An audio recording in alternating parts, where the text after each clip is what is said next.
Dr. Z, on today's show, we are breaking down the Bill Belichick quotes part 4, a look under the hoodie, exploring 75 quotes you need to know from the man and the myth, Bill Belichick. Why should the listeners want to know about Bill Belichick? Well, because he's a GOAT. He's the greatest of all time in running a business, and his business is the New England Patriots. If you struggle to manage people, and I know you do, this show is for you. It's a laser show. Some shows don't need a celebrity narrator to introduce the show, but this show does. 2 men, 8 kids, co-created by 2 different women, 13 multi-million-dollar businesses. Ladies and gentlemen, welcome to the Thrive Time Show. Now, 3, 2, 1, here we go! Started from the bottom, now we here. Started from the bottom, and we'll show you how to get here. Started from the bottom, now we here. Started from the bottom, now we here.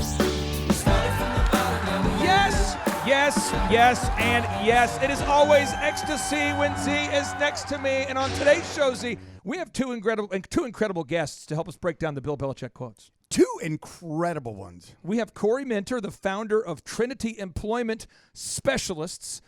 This is a company that is staffing for some of the top companies in the Tulsa area. Corey Minter, how are you, sir? I've used him. I've used him. Corey, we have. I'm a client of Corey's. And I'm so honored.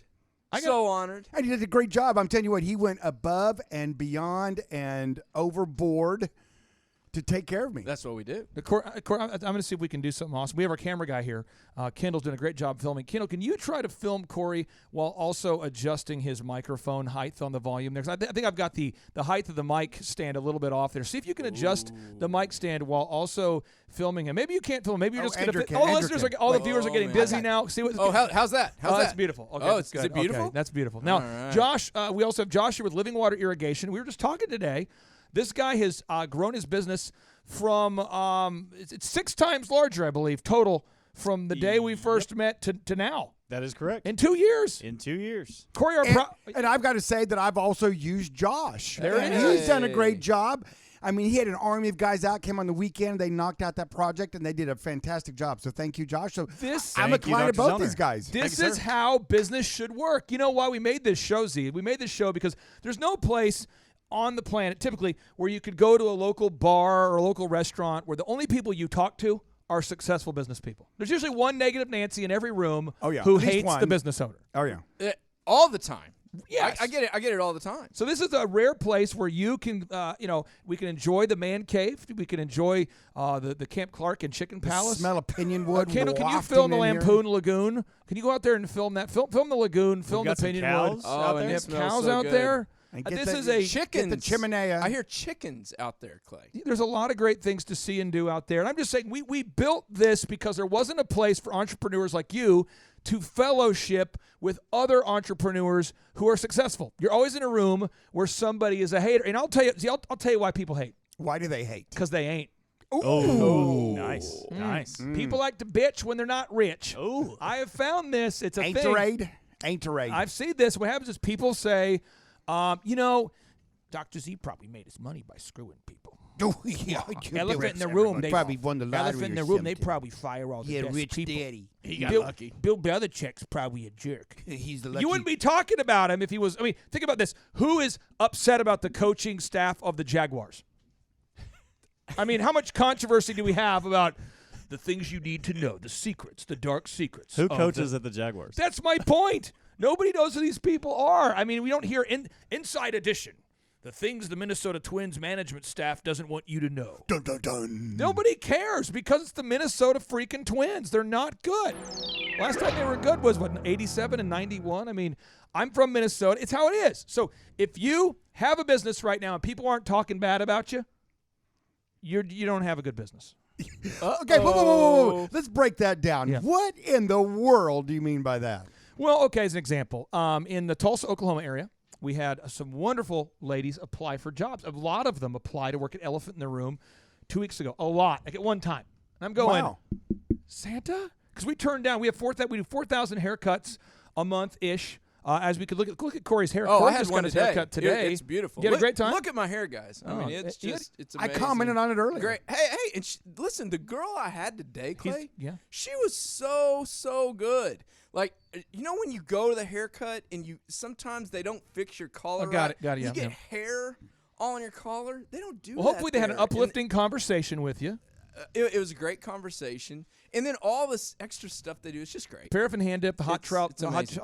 hot towel treatment, the overhead music. Hopefully the It's so good. decor, the atmosphere. Hopefully we nailed it, which is Yes. why we're growing. But we had all these ladies apply for a job, and I said to one of the ladies, I said, "Ma'am, can I ask you how come everybody in the hair industry is applying today?" She said, "Oh, this particular franchise has just announced they're closing all 3 stores in the next 3 months." Oh. No way. Yeah, 3 stores. And then she said the other one, the smaller one, they're closing 2. They already closed 1, and they don't like you. Oh. And I said, "What do you mean?" And I won't tell the listeners. I'll just say it's near a Quick Trip, near Memorial. They just shut down by some phone stores. And I'm just saying. That's every intersection in Tulsa. You know I'm just that. throwing it out there. That is literally every square mile. And as their businesses shut down, I was able to put a microphone in my head. Okay. And this is in the your sound. head. As I heard that they were shutting their doors, I thought, yes! And I mic'd their heads. But it's war. It is. I get it. It's get war. it. Now, It don't never film this, stops. Kendall. Do not film this. But above your head, seriously, do not film this. Above your head, there's a sign. We had a competitor that we caught on camera that kept stealing our elephant in the room signs. They were stealing our signs. Really? Yes, a lot of them. We caught them on camera. We got the whole thing.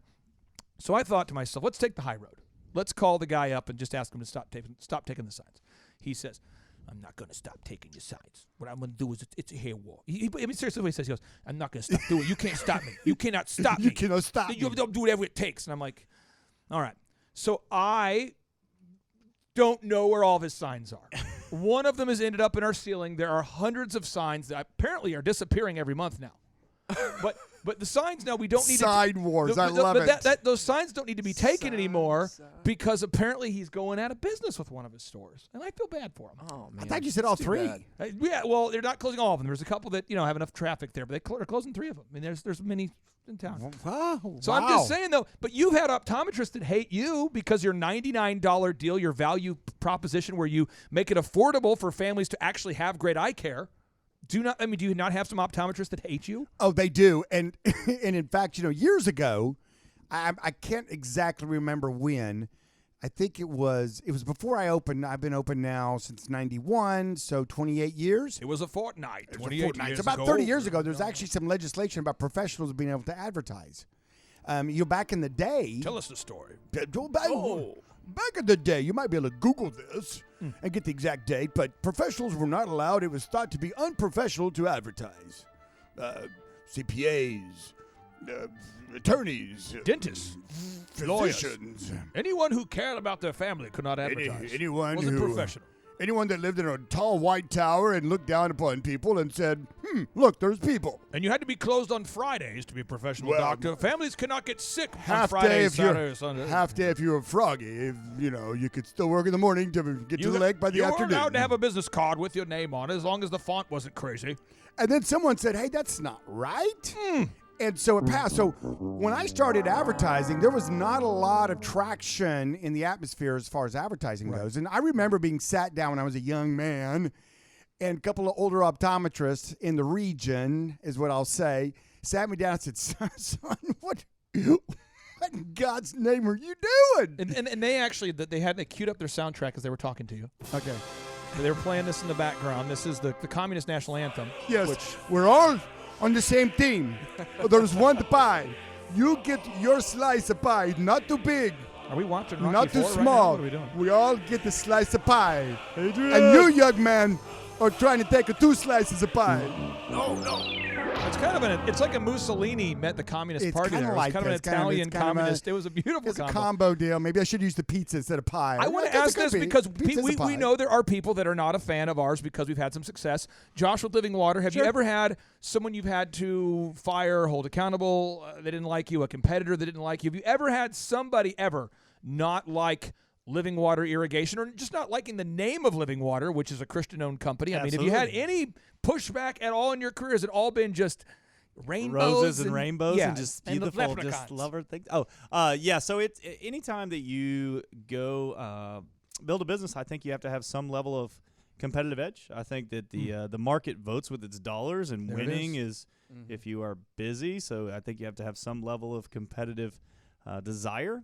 And I want everybody to eat and everybody to do well, but I also want to dominate. And so I think that in doing so, He said the T word. yes, it's terrible. I think in doing so, you've got a lot of people who've been around for years and years and years and years. Kind of the same conversation with Dr. Zellner. A couple guys who been in this industry for a long, long time, don't like how we do things, and because of our digital presence and because of our reviews and because of our systems and our scripts and our follow-up. And Have you ever met someone that doesn't like me in Tulsa? So we actually have had this discussion. So about 1 out of 2. About 1 out. I mean, but it's only. It's a but coin it might flip. be trending up. But it might be trending up to like 50.2%. Now let me explain. I'll explain why so many don't like me. I started working with Shaw Homes years ago, and to work with Shaw Z, I was working with a different company, not Shaw Homes. So to work with Shaw, I had to stop working with the other company. So for years, I worked with this other company, and Because they were in the same category. It was another real estate company. Another Right, new right. home construction Right, company. right. Oh, yeah, and new so home construction. Shaw had reached out for help, and I'd said I cannot work with you guys because I'm working with this other company. The other company I'd worked with for years went through some management changes, and my point of contact changed, and my loyalty was with the previous contact. So I let Aaron Antis with Shaw Homes know that I was available. I was a free Your agent. contract's up. You're a free agent. And I always call people before the other deal's over. That's how I do it. So if one deal's ending, I'll fill the spot. And I said, Aaron, I've got a spot. Do you want to move forward? He said, absolutely. Let's do it. Let's do it. And when we had that conversation, Shaw Homes had just hit $37 million in sales that year. Wow. And we just ended this year at $80 million. Woo! And we're not actually through December yet. True. And there's a lot of details that go into it. But it's like when you have growth, and that means that your competitors are not happy. Now, there's only one Shaw Homes in Tulsa, and there's like 9 other companies that are not Shaw Homes.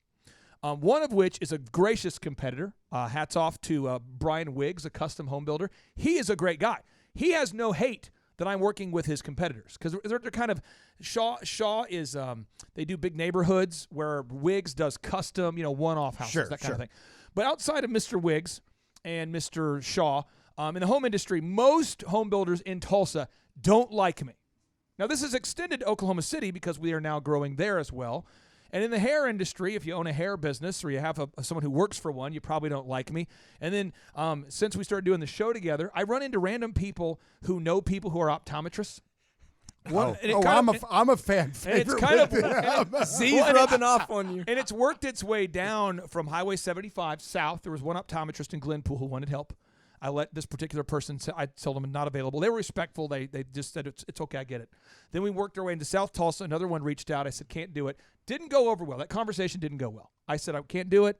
He said, are you kidding me? You're going to block me from growth? I'm like, he's my friend, my best friend. Like, You're going to block me from growth. I No, love seriously. the fact that you're the limiting membrane. If I could only get no, Clay. that's the move. And then we moved into Midtown. Midtown got a little bit more outraged that we wouldn't help them. Well, And- they're Midtowners. But your loyalty has to stay with one person, and when you do that, you're going to irritate some people. Now enter Corey Minter. Corey, I've been working with you, or I've known you for 7 years now, probably. It's been at least 7 or 8. Yeah, Probably 8. I bet we've worked together for at least 8. And you were referred to me from Coach Don Calvert Don with Score Calvert. Basketball. Who was Yeah. referred to me from Spirit Bank.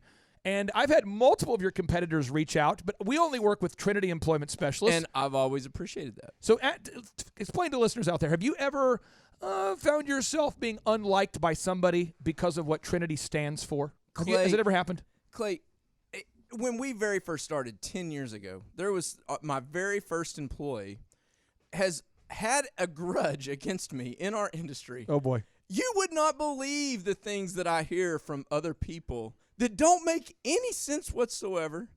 But it never stops. It's like a barrage. It won't stop. It's just like what you're talking about, and Relentless. it never stops, and it's always personal. It's never factual. It's always one of those things. It's always a personal attack based Always. upon hearsay. It's never about the fact that the we're haterade flows. So that's how we're going to start this conversation, because a lot of people are But going I to want to tune out. say this Yeah. one thing. Yeah. I'm crushing this person, and that's the reason. Hey, why. are you up? Yes. You're up. I think I'm this sorry year. to interrupt you, but we need that to be said. Aren't you at up- least for my personal. Aren't you up 30% this year?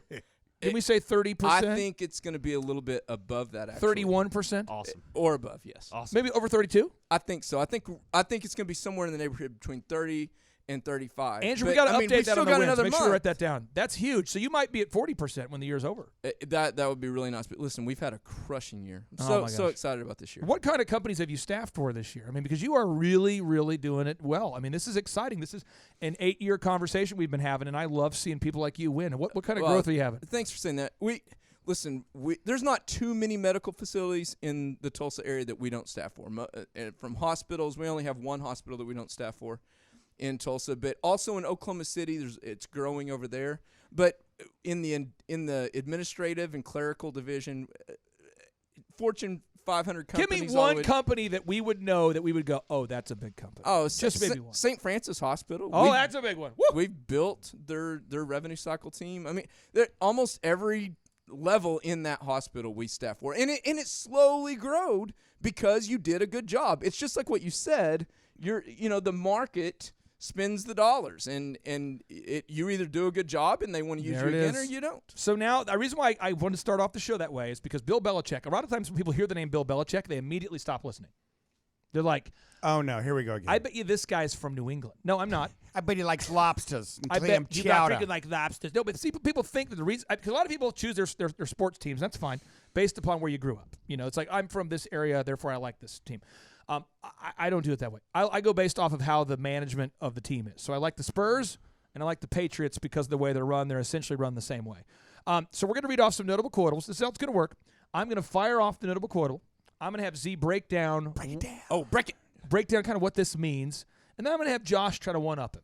And then I'll do another one to Z, and then I'll have Corey try to one-up you. We're just going to continue breaking down. I feel like, you know what? I feel like I'm playing. They call that Australian rules tennis. Have you guys ever heard of When that? it's one against two? Yeah, it's one guy on the single side Yeah. against two guys on the double side, and that's basically what we're doing is playing Australian tennis today. I need to stretch. Can I need we to stretch. tie Z's one hand behind his back just to give me and Josh a fair shake here? Hey, Josh, I'm already ahead of you. Look at this. I'm already stretching, baby. Well, your I'm calves are always ready. Well, Your calves are I'm always ready, ready. baby. Come on Beautiful now. calves over there, You man. guys it is better so get right. So ready. here's Come Bill on, here we go. Belichick, quote number 32. I need one of those headbands. He says, not all teams use the same tests, and certainly those tests are far from being 100% as well.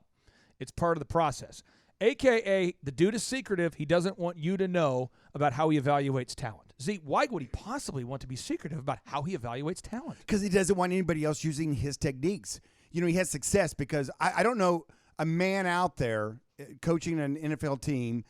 Matter of fact, I don't know many of them personally, but I don't know a guy that can do. It seems like every year, no matter who leaves the team, he brings in somebody Some that rando. you've never heard of, Right. from some school you've never heard of. I mean, you got to Google, where is that?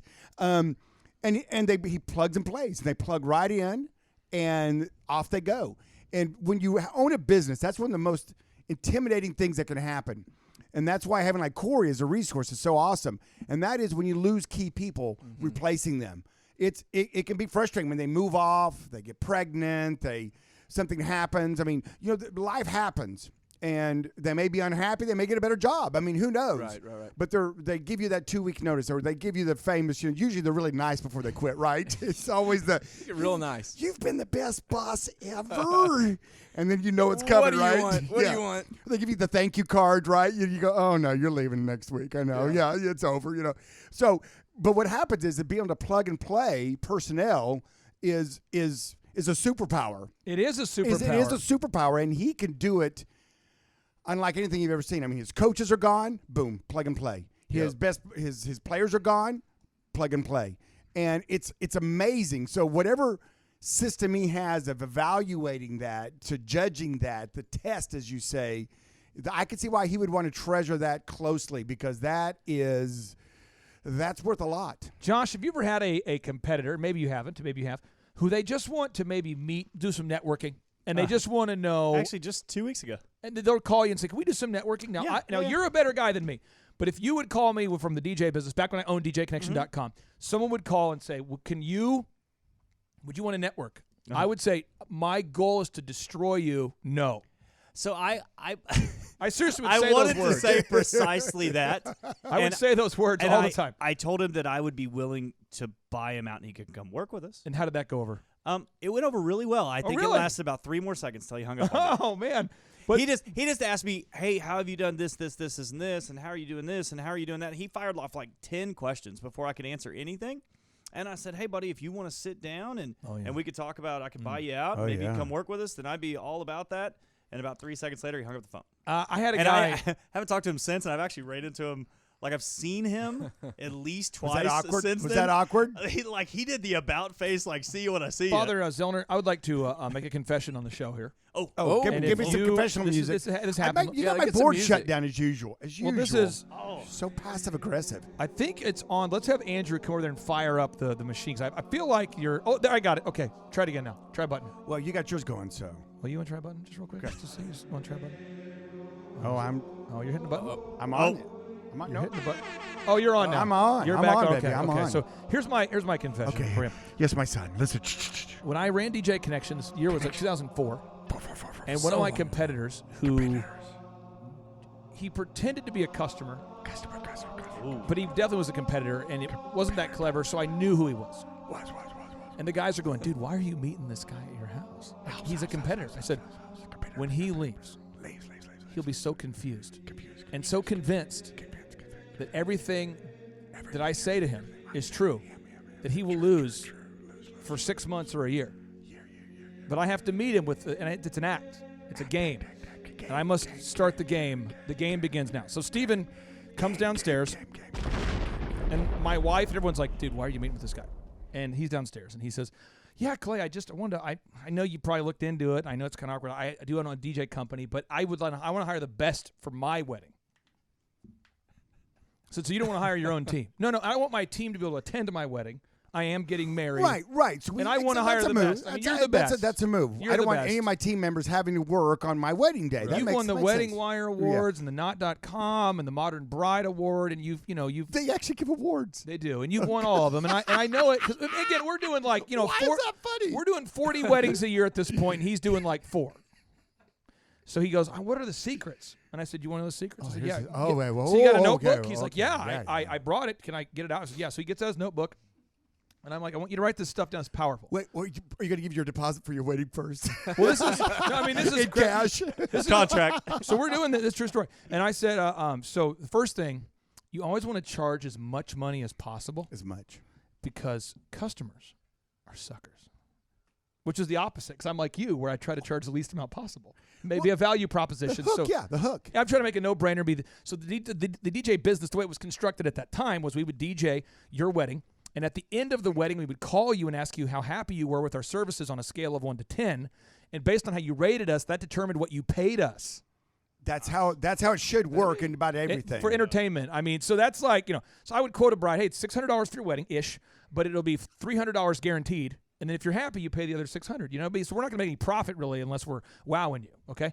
And it's all based on you. And that's how I got, those first couple thousand events. So I said, what you want to do though, feel them out, look at the size of the ring, ask them about their venue, and shoot high. Shoot high, because you don't know if the customer they get one wedding every 10 years, so you got to shoot really high. shoot high. Now, and I said, he's like, and he's writing this down. Oh, and he says, what's the second tip? I said, you want to have the Sherwin Vega subwoofers. And let me go show you one. And I had one I bought it when I was a brand new DJ guy. I thought having huge subwoofers that were about as tall as you, Dr. Z, were the key. Oh, yeah. So I took him into the garage. I mean, these things are like 5.5 feet. I mean, they're not 6 feet tall, but they're big subwoofers. And I said, this right here. I'm a little taller than 5.5 feet, by the way. You're Not much. 5'10". Just for the record. 5'9". 5'9". But this thing is like a big, I mean, it's, and so I said, these things right here, you see them in Outcast videos, by the way. I mean, they're huge. They're game changers. And I said, this right here, and the fog machines. Now, this is a secret. You keep a secret? I mean, you're not going to use it for your own company, right? No. No. I would never do that. Brides book the crap out of these. And he's like, they booked the crap. Oh, yeah. And they love the fog. And you got to quote high. He's like, oh, my gosh, that's good. So we come back to the office. that's good. And he goes, what are your other tips? I said, well, when you meet a bride for a meeting, consultation, you'd like to wear like a tuxedo. For the consultations, you want to, that's the move. Yeah, look professional. And you want to do the walk away close. You don't ever if someone wants to, don't try to close the deal when you meet them. Quote high, and say, you guys can call me back if you want to move forward, but I don't want to pressure you. Yeah, no pressure. I don't want to, I don't want you pressure. to. So No then just walk pressure. and just say, you guys go home, think about it, and never follow up. Drop the mic. Because following up is a sign of weakness. Following up shows you're desperate. Yeah, exactly. Because you're going to need quote high. Yep. Don't follow up. Nope. Use the subs. Use the subs. And what did I about- tell you about the fog machines? And he's going, no. So I'm telling him about fog machines that settle the fire alarms off, this whole thing. And this dude is writing down. I mean, he's like a scribe. He's like, I got to write this down. I mean, this is like the people that were hanging out with, the homeboys He's who more were like a little lamb being led to the slaughterhouse. Yeah. It's a cycle. Come on, the party in There's here. not a Come lot on, of- little guy. There's not really any books about what it was like to be an apostle writing down the things Jesus was saying, but I'd imagine if Jesus was talking to you, you'd be like, whoa, son of God, please talk slower. I got to write this down. I mean, fog. Hey, F-O-G. did you give him tip number 8, Clay? I should have given him tip. Let me cue up tip Did number you 8. not? I should Did have. you not get to 8? You probably stopped at 7. 7. I Yeah. should have given Yeah. him a tip. Let me cue it up. Tip number 8. I should have given him. Probably my best tip is tip number 8. Always keep bags of your own poop. Collect it throughout your stay. I didn't and have- Just have it ready. Didn't have that tip. Now, Just this is what have it happens. ready. So then he goes, well, hey, I'm going to circle back with you about the wedding. I said, hey, I'm not going to follow up. You know what I mean? You just let me know. I mean, and he's like, good. So anyway, I see him I'm sorry, I see him at the wedding show, and homeboy's prices are way up. Way up. They're way up. Way up. They're so high. His speakers are big. Yeah. Big. His sales are down. Down. He's like, dude, you lied to me. I was like, oh, yeah, for hours in a row. Oh, you told him then you No, I did, because he came up to my booth and was mad. And I'm like, oh, over and over. Over and over. over. that's funny. And Oh, over. yeah. It was awesome. Because he pretended to be a groom. That's fine. I respect the game. Oh, yeah. It's a game. It's a game. He pretended to be the groom. I get it. He's a spy. And people all get upset. He was mystery shopping He you. was mystery shopping me. I'm not was. upset. It's the game. But I responded with a different kind of game of psychological warfare. Right. He would have been much smarter to have a chickie poo come up and act where you didn't know she was involved with him and just really report back on how you sold her. Do you forgive me for destroying that guy's business for 6 months? No, not at all. Okay, it's, we'll it's continue. what more entrepreneurs need to do. It's the moves. and that's what this show's about. Listen, people, I don't know, they get into business, they think, okay, I don't want to offend any of my. I wanna help the I don't community. want. I don't want to upset any of my competitors because we all have a car payment. We're all in and, this you know, together, right, we're Bernie all- Sanders? We Right, all Bernie? there's the pie. We all get a little slice of it. I just hope they all give me just enough slice that I Doesn't can work make that way. it. It doesn't work that way. You got to go out there and grab it Now with they- your little kung fu grip. Now- little GI Joe kung fu. One thing that you do in your office, and I know it's hard. I'm not sure it's not hard for Josh or Corey, but it was hard for me early on to do this. What? It's when your team starts talking about how they just, they forgot to call the leads yesterday, okay?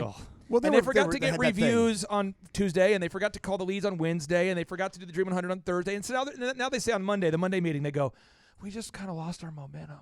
So the players on the Patriots had lost a couple games, and the media was talking about how Bill Belichick has to get his swagger back. So Bill Belichick, quote 32, he says, I don't really know what that means, so I can't answer the question. I'm just trying to win games, Bill Belichick said Friday. I'm not trying to create, I don't know what the identity is. The identity I'd like to have is a team that wins a lot of games.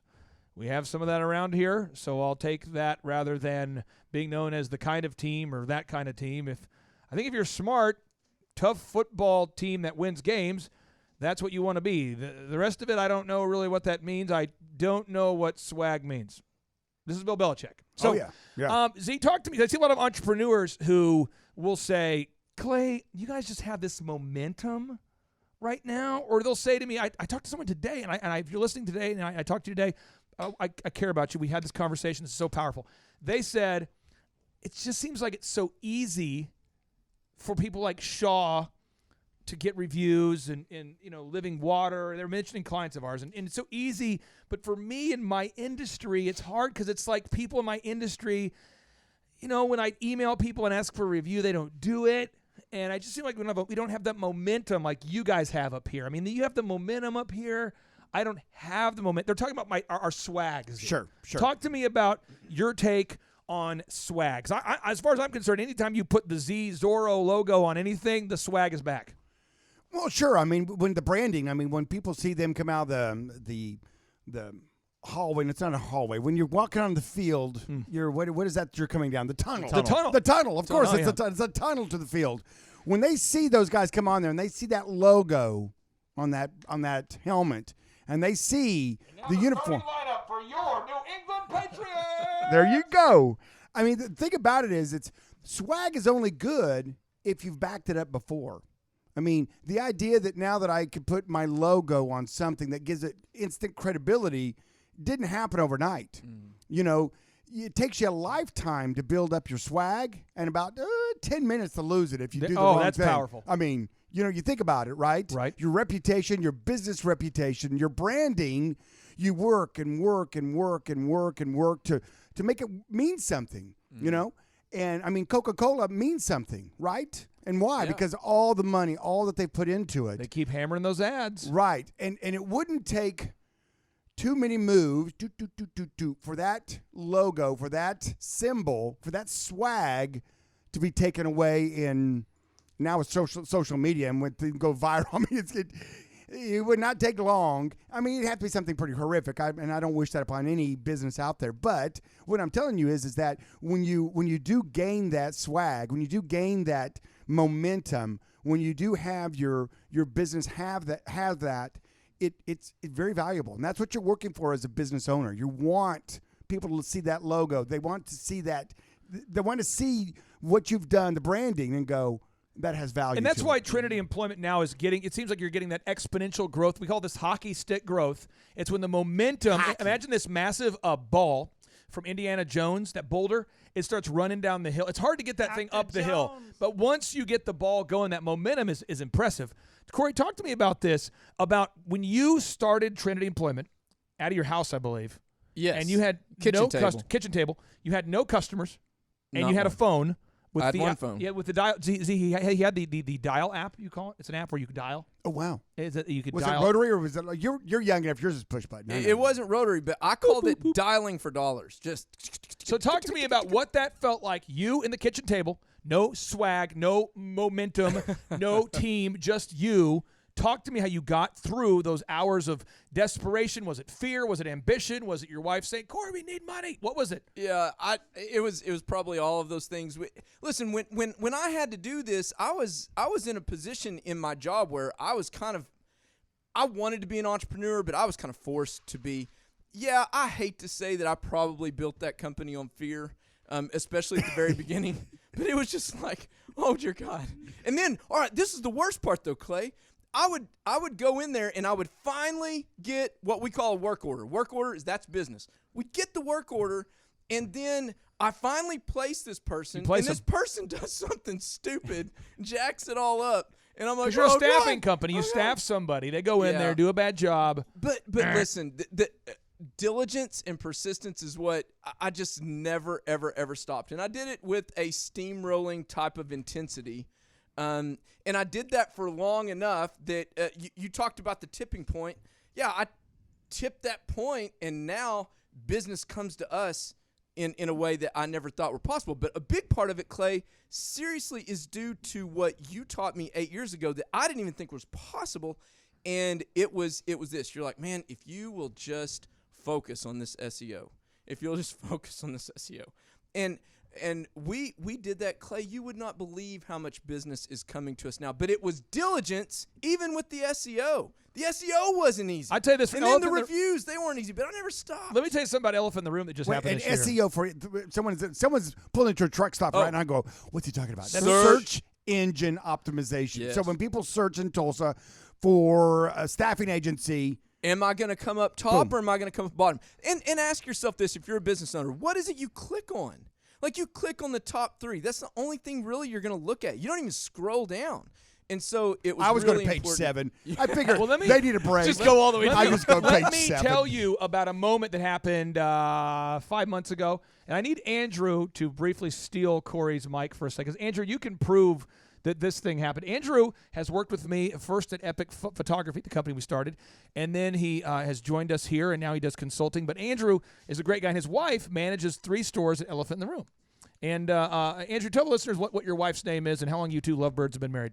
Yeah, my wife's name is Manalise Bloomer, and we've been married for coming up on 2 years in a couple months. Did we not downtown lose all of our reviews one day? We did. Every single review. How many just reviews went away. roughly? I believe it was close to 1,400. Okay, thank you. Back to Corey. Yep. Okay, so here's the we lost in one day 1,400 reviews, 9 years of Google reviews, and I'll tell you what happened. There was a young lady who her husband, I'm sorry, her boyfriend used to work in my office. The boyfriend worked in my office, and he got fired for doing really, really dumb things. Okay, I mean, like where you maybe should have called the cops, but instead you just fire because maybe that's the high road. You sit down with the guy, tears in his eyes. Sir, I'm so sorry. I'm so sorry. I please don't call the cops. That kind of thing. So you just try to take the high road. You let him go. His girlfriend goes on Facebook and writes, "Elephant in the room is a scam. It's a scam. All the reviews are fake. They're fake reviews. I know that because my boyfriend worked there." And she starts she won't get off the subject though. Right. So she takes a picture of a review she left. She'll see, I left a review about it, and I was that's my husband, and then he left a review, and he worked there. And you see, well, if you get your hair cut at Elephant in the Room, I can't stop you from leaving us a review if you work there, and I would hope you'd want to get your hair cut there if you work there. Furthermore, if you're married to somebody and you leave a review, I can't police whether you leave a review about my business or not. I mean, I can't stop that. So the powers that be at Google for a short time decided to remove our reviews to review and to see if they were real or not. Now, thankfully, over time, we get our reviews back. But, man, the momentum on the Monday meeting, Z, when the team – I said, guys, how many reviews do we have for downtown? Come on. And they're going – 12. We lost them Oh, all. I would cry. No, but it was heavy. Jeez. We lost them all. Hey Clay, I'm just curious. What were some of the things that you did? Who did you contact if something like this happens? I'm just curious. Well, first, I mean, this is what I did. I just said, okay, well, let's register another map and get reviews. I didn't even try to get it back. Really? You just started over? Yeah, because I don't do momentum. I don't really do it. I mean, yeah, you know how this works. When you're dealing with Google or a government or something you can't control, I'm going to focus on what I can do. So I'm like, today, let's get 50 reviews from our 50 customers today. Let's just do that today. Meanwhile, let's have John dive into it. And if you log into Google Maps, you can go in there and you can contest a bad review. Right. So right now, if you're listening right now, Google my name, Clay Clark, and go to Reddit, and please contest everything. So as an example, there's a guy up there right now saying that I started Keith's Lemonade, which was a lemonade stand that we started to raise money for a kid who has a serious disease that's debilitating. Cerebral palsy is what he has. And we helped Keith raise enough money to afford a machine that allows him to read using his eyes and to speak using his eyes. And Corey, you remember that whole thing? Yeah, he still uses that. So, yeah. yeah. But somebody went on Reddit and wrote that Clay Clark started Keith's Lemonade as a way to embezzle money from people. Oh, good grief. Wow. And it probably has hundreds of shares at this point, and a lot of people are like, yeah, it's true. I used to work for him. I know. Well, but let me say something. Listen, Clay, what you guys did for Keith was unbelievable. The fact that he got that machine, I talked to his mom and his dad. Okay, what you guys did, this is one thing that a lot of people don't know about Clay is all of the things that he does in the background. I hear about it, but he doesn't ever tell anybody. So I talked to his mom and dad, Clay, and literally, man, they were so grateful. Super grateful people. For that. Very grateful. Mom's still crying, and I'm just having a casual conversation with her about it. His mom. I'll tell you what. This is what made me. This was a. Josh, you do irrigation systems. Yes, sir. This was a sprinkler moment. Okay. I'm in my office downtown 16th in Boston. And I get an email that's very short, almost like a tweet. It says, "Mr. Clark, I know you help entrepreneurs. Can you please help me?" Signed, Keith. And so I'm like, I respond to every email. So I'm like, he wrote that with his eyes. That's what I'm saying. So I said, who wrote this thing? How old is this? What's going on? And I get a hold of someone. I call the parents, and they said, our son wrote that with his eyes, and it took him about 12 hours. Jeez. Yeah. Using a machine at the little lighthouse. Right. And I'm going, he spent 12 hours writing to me. Clay, he wrote a business plan with his eyes. I can't imagine how long So that took right him. away I talked to Vanessa, and I'm like, we're going to help this guy. So I called business owners. I called the apothecary shop. I called myself. Arthur Greeno first introduced us. We called all these business owners, and we said, let's build a large Keith's Lemonade cup put it in front of all our businesses. And volunteers can work the lemonade stand, and all the money will get donated to charity. But as the owners, let's supply all the materials. Let's supply the lemonade material, the lemons, the water, the sugar, the stands. Let's do all that, and let's promote the crap at it because we have brick and mortar businesses with thousands of customers a day. Let's obsess on this, and let's help. Per machine, it was $25,000. Let's get 10 kids a machine now. And I think in like 6 months, we raised enough money for 10 kids to have that machine. How much did you embezzle, though? That's what I'm still going to figure. That's You know, let me just. I Well, that's do. where the story started. So I mean this though. This is powerful. That was a video moment there. This is powerful though. So then, one of our employees, who's a great guy named Ben, his a wife wanted to come work with me, and she was told what a great place it is to work. So she did her research on me, and I guess on Reddit she went down like the Oregon Trail of dirt. And there it was. It was like the trail of tears of like, yeah, I used to work for him, and he screwed me over, and he owed me thousands, and I hear. Yeah. And then you start. People still. This is what's crazy when they say the word. They go, yeah, I hear. Right now, he and his wife are on the outs. Oh yeah. So now it creates this fuel, and then what happens is it works its way somehow through the labyrinth back into my house. So now when I come home, I'm getting like, Now you really are the outs. Oh, no. no, my wife knows me. But the people that are kind of peripheral family, they're all going, we were reading on Reddit. But first, they don't say anything. They just look at you weird. Oh, yeah. And I'm like, what's going on, family? What's going Are on? we still having And they're like, Thanksgiving at your house? Are you, are we, because I was on, and I'm like, on what? I don't know these things. And all I can say is if you don't have haters, you are not a game changer, period. That's what it is. If you're, So it's kind of like several things in business. When it happens, it may feel horrible, but you should smile because, hey, I made it. It's a badge of honor. a badge isn't of it? honor. There it is. That's what it is. That's exactly what it is. Now, Bill Belichick, quote number 33. It's frustrating, though, isn't it? I It is. I think It's what you do frustrating. is you say to yourself, Especially the first few times. yeah. You harden your skin to it, and I get that. And we need to get back to Bill, but No, this is good. Let's talk about this. I know, but the first time you have a lawsuit, from a client that feels like you did them wrong, and Ex-employee, something. and some attorney thinks that wait, they're successful, they have money, let's go get some. The first time you get sued, it's just like, why didn't they call me? Yeah. Why didn't they talk about it? Why didn't they? What's wrong? What's going on here? And it's just such Have a you ever litigious been environment. sued by somebody within like a week of having like a face-to-face pleasant meeting with them? Let me think. Oh, that's a good question. I had a let's Thanksgiving see, I've been- dinner with somebody, and Wow. within like 24 hours after the dinner, they were coming after me for money. Oh, it's so weird. Really? True story, yeah. Wow. Whoa. Wow. Just bad. They Did just you didn't know like him your before? turkey, Did you know him or- before the dinner? Or? Yeah, they were actually an employee. They're actually an employee who reached Make out better and said, turkey. "Hey, I don't have any family in town for Thanksgiving. Sure. Could I come to your house?" Which is a pretty bold ask. It is a bold And ask. I asked my wife, and she said, "Sure." So this person eats the meal with us, and then I get an email in that states, because this person liked to come into work early and stay late, even though they weren't asked to, and they send me an email asking for like $20-something thousand for unpaid pay. Overtime. For overtime. And I'm like, I didn't ask you to come to work early or ask you to stay late. This is something that you have been wanting to do. You come to the office and read books. No, but it was an email, and it was CC'd to his law firm.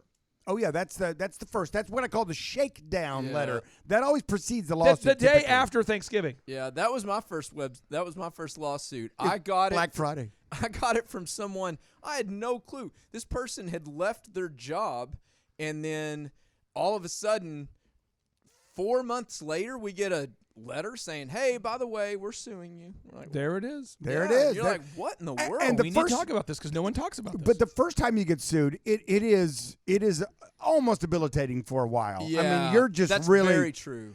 and you want to try to say your case, and you're just so embarrassed, and you think everybody out there, now it's a public piece of information. Yeah. You think everybody out there. I mean, you're going through Walmart or Target or something, and people you don't even know. You stop and go, "I really wasn't my fault. I'm a good guy." They're I've like, got the audio of Yuzi the first time you were sued. Oh, Oh you yeah. got it. Okay. But the Yeah, audio this was is good. corrupted. It was a corrupted file. Oh, So that so happens. I was able to find the audio the first time I was sued, and luckily the file was not corrupted. Oh, and this is this is the audio the first time I was sued. I want to cue it up here, and you, okay. good. Okay. Here we go. This ought to be good.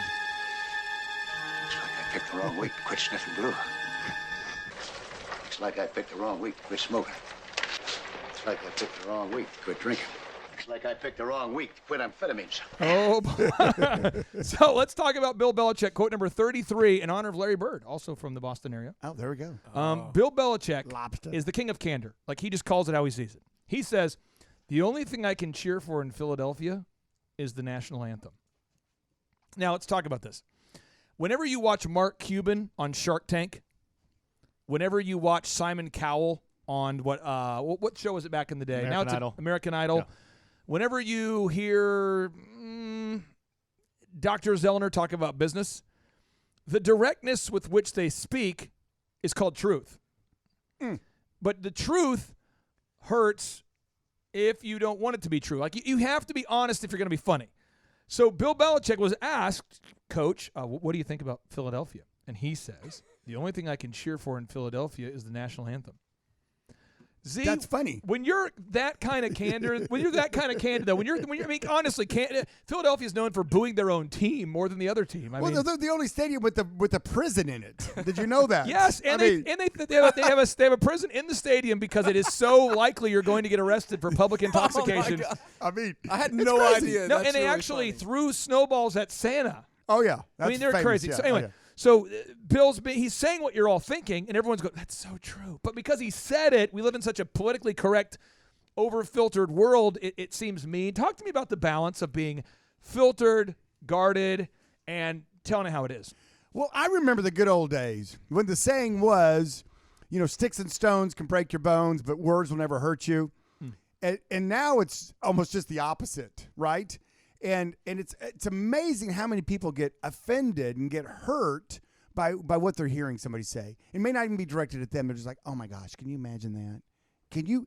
They said that word. Oh my, the world has ended as we know it. I'm like, oh my, you'd think they would have given someone gluten or something. That's how horrified they are, right? Can I go ahead and offend all the people out there that don't own a business? Oh yeah. Come on. Let's start hear it. there. Come on. I just go through 5 ideas that are super offensive that I believe to be true. I have 5. Okay. And we'll just that way you unsubscribe if you're not the right guy, and if you like us, you'll tell a friend. So here we go. Or you'll tell people that won't like us, and then it becomes controversial, and then we get more subscribers anyway. So here's where we go. Number 1. Number 1. I believe that every house in America should have a door. Are you with me on that part? That part, Z? Okay, I got you. Check. And I believe House if you door. live in an area where, it's safe or not safe, we should lock our doors. Do we go that far? Yes, I concur. I believe anytime you want to keep somebody out of something, a barrier should be created. If you want to keep people out of something, if you have a yard and you want to keep people out of the yard, you might have a privacy fence. You might put a door on the bathroom if you want to keep people out. Or just awkward situations. The mother-in-law walks in when you're in the bathroom. You're like, "What's going on here?" You want to put a door on your With bedroom said lock. so the kids don't walk in. You know what I'm saying? Sure. I have 5 kids. They're basically they're trying to make sure that we cannot produce another child by knocking on the door. Constantly. Hey, Mom and Dad, what are you guys doing in there? I hear some What's wrestling. going on? What's going on? It's guaranteed. So you put a door on it. So what happens is, I believe in a country where we might want to keep certain people out Oh no, who no. we do not know who they are, I would put a wall up because it makes sense. And I don't care if a Canadian, don't you know? Oh, you betcha. I don't care if a Canadian's coming across the border. I don't care if it's Not even one of those old mounted guys. I don't care if it's a let person you them from in, right? I mean, that's a Mexico. cool wall. That's I cool. don't care if it's a person. I don't care who it is. I am not that curious to see who wants to drift randomly into our country. So I believe we should put up a wall. Yeah, and but right Clay- away by saying that, somebody's like, you hate people, you're racist. You're right, I hate white people. I hate their music. But seriously, it's just like you can't say that the math. I'm telling Ryan Tedder on you. Now, here's idea number 2. Idea number 2 that is was one controversial, idea. but it's true, is you might want to balance your budget. If you're a business owner, should you not spend less than you bring in? See? Yes. It's called a P&L, profit and loss statement. Yes. Good idea. And if you're a country, you might want to do it too. Well, not unless you have the ability to just print more money. So I'm a big favor of removing all state-paid and federal-paid scholarships, all of them, immediately. Why? Because we can't afford it unless you borrow money from the Chinese. It's a weird concept. See, when was the last time that you were able to print money? You said, guys, the budget's tight. Just go fire up that Hewlett-Packard and hit print. Yeah. Well, I don't know if why you- you need some extra cash because I can go out back and print some. I tell you Statute of what, limitations. So now that we're building a cohesive team here, One, we've brought the room together by talking about a wall. 2, I'm bringing the team together by talking about this idea of balancing a budget. Whether you're a Republican or Democrat, you have to cut something to break even. You should balance the budget. Controversial idea number 3. This is and Z. This is probably where we're gonna lose. Oh, we're just on 3. Wow. Well, I thought we had already lost everybody. No, we got it. This is tough here. Now, this is a little Proverbs 10:4 for you. Uh-oh. And this is a problem for somebody.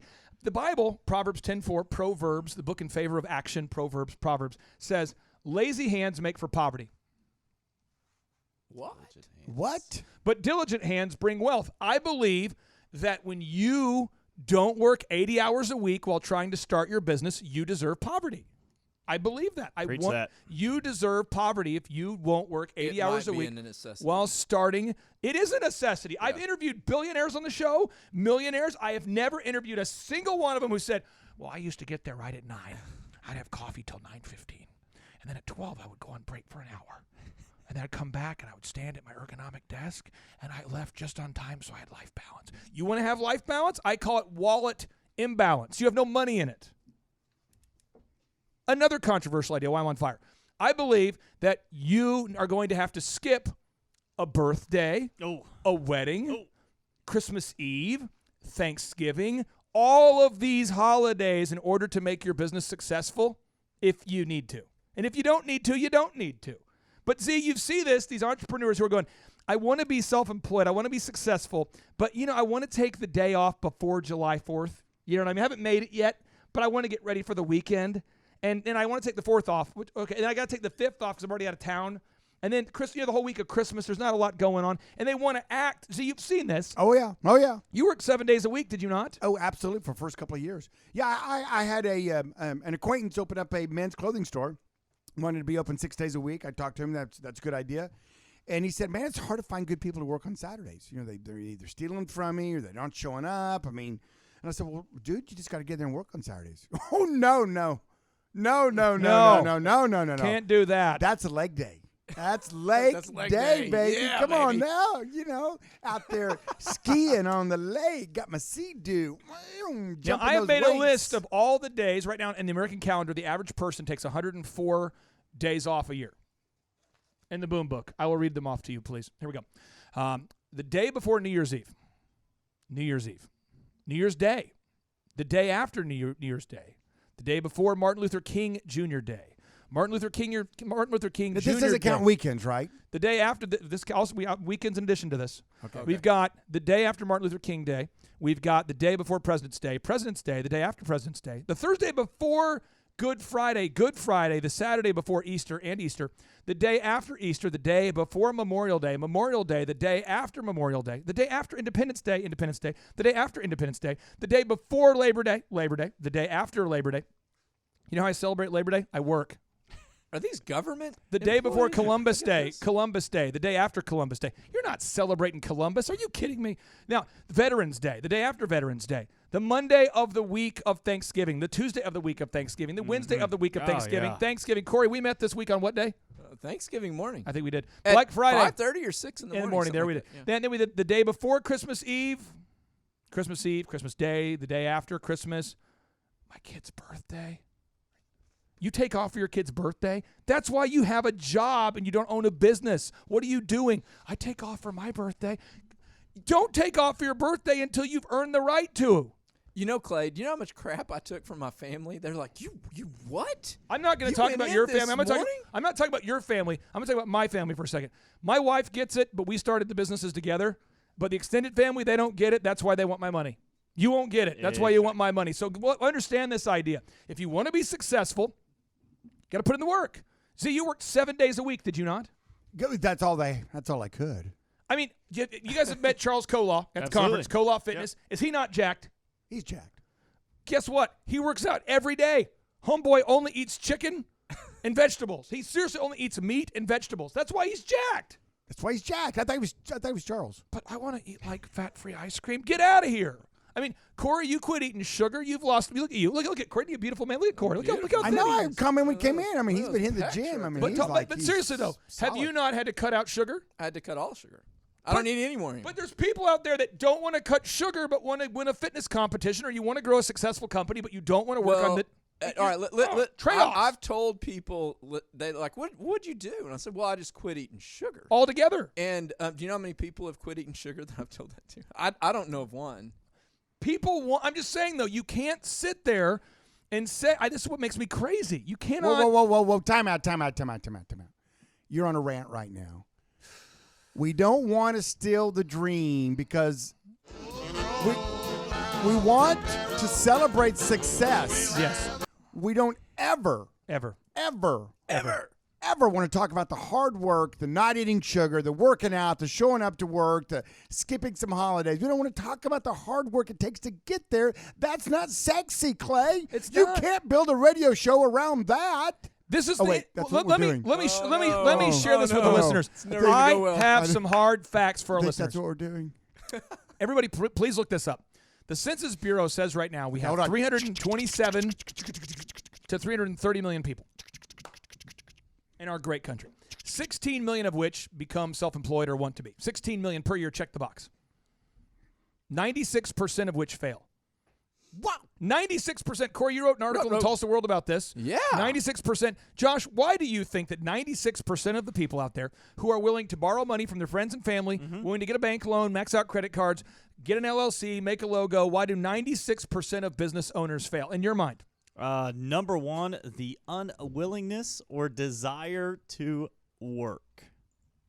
Interesting. I think that's number one. Wow. I think number two Wait. and 3 and 4 and 5, we could go on and on and on and on and on. Well, but I think it's just the bottom line. Are you really, truly, sincerely willing to go to work? Like, will you get up every day at 4 or 5 o'clock? Will you go to work until dark? Will you miss dinner? Will you miss concerts? I had a guy ask me the other day about our company.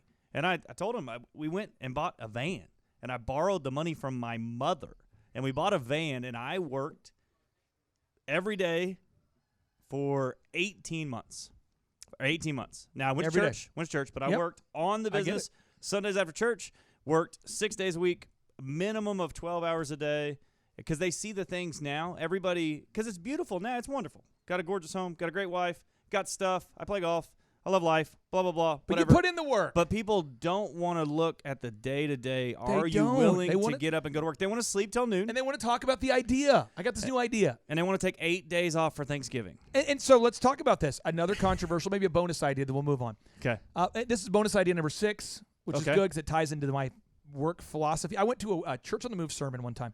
Okay. And Pastor Willie George got up there. And Z, you've met Pastor Willie George. And Yeah, that's Church on the Move, a great big church.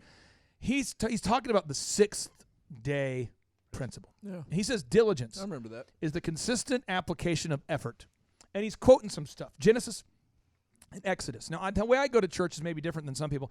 I go to, like, learn something. And then... That's a crazy idea. I know, but I mean, a lot of times we're talking to the person next to you, turn around, meet some people. How you doing? I'm there. I'm taking notes. So he said, and again, I'm writing down the verses. I'm looking them all up. But anyway, I've ended up reading the verses, and I've discovered Exodus 34:21 from the Bible says, 6 days you shall labor, but on the 7th day you shall rest. Even during the plowing season, harvest, you must rest. He's saying 6 days you shall labor, but on the 7th you shall rest. We love the part that says on the 7th you shall rest. We love that. It's like, yes. It does not say work 5 days. So you go to Genesis, the very first book, a good book. Mr. Kanye West is recommending this book recently. Genesis, the first there book you of the go. Bible. Well, that's- And it says God created the earth in 6 days. 6 days, and he rested on the 7th. And typically people who are Christians believe that the Bible teaches through patterns, symbolism, that kind of thing. So why do you work 5 days a week? Who came up with the 9 to 5? I'll tell you who. A jackass. 1938. Franklin Delano Roosevelt. He came up with the idea of the 40-hour work week in 1938. Now, I will tell you because I've read way too much about him. There are two truths about him that you need to know. It's a little, it gets a He's little dicey. socialist, and he did not like capitalism. He came from the ultra-rich elite, didn't like hard work, didn't like it. I've never interviewed one of our guests that worked 40 hours a week. I didn't interview Wolfgang Puck, and he told me the keys to his 40-hour work week. I've never met a single business owner who's built success in 5 days a week. I think it's unethical to work 5 days a week. Yes. Marinate on that.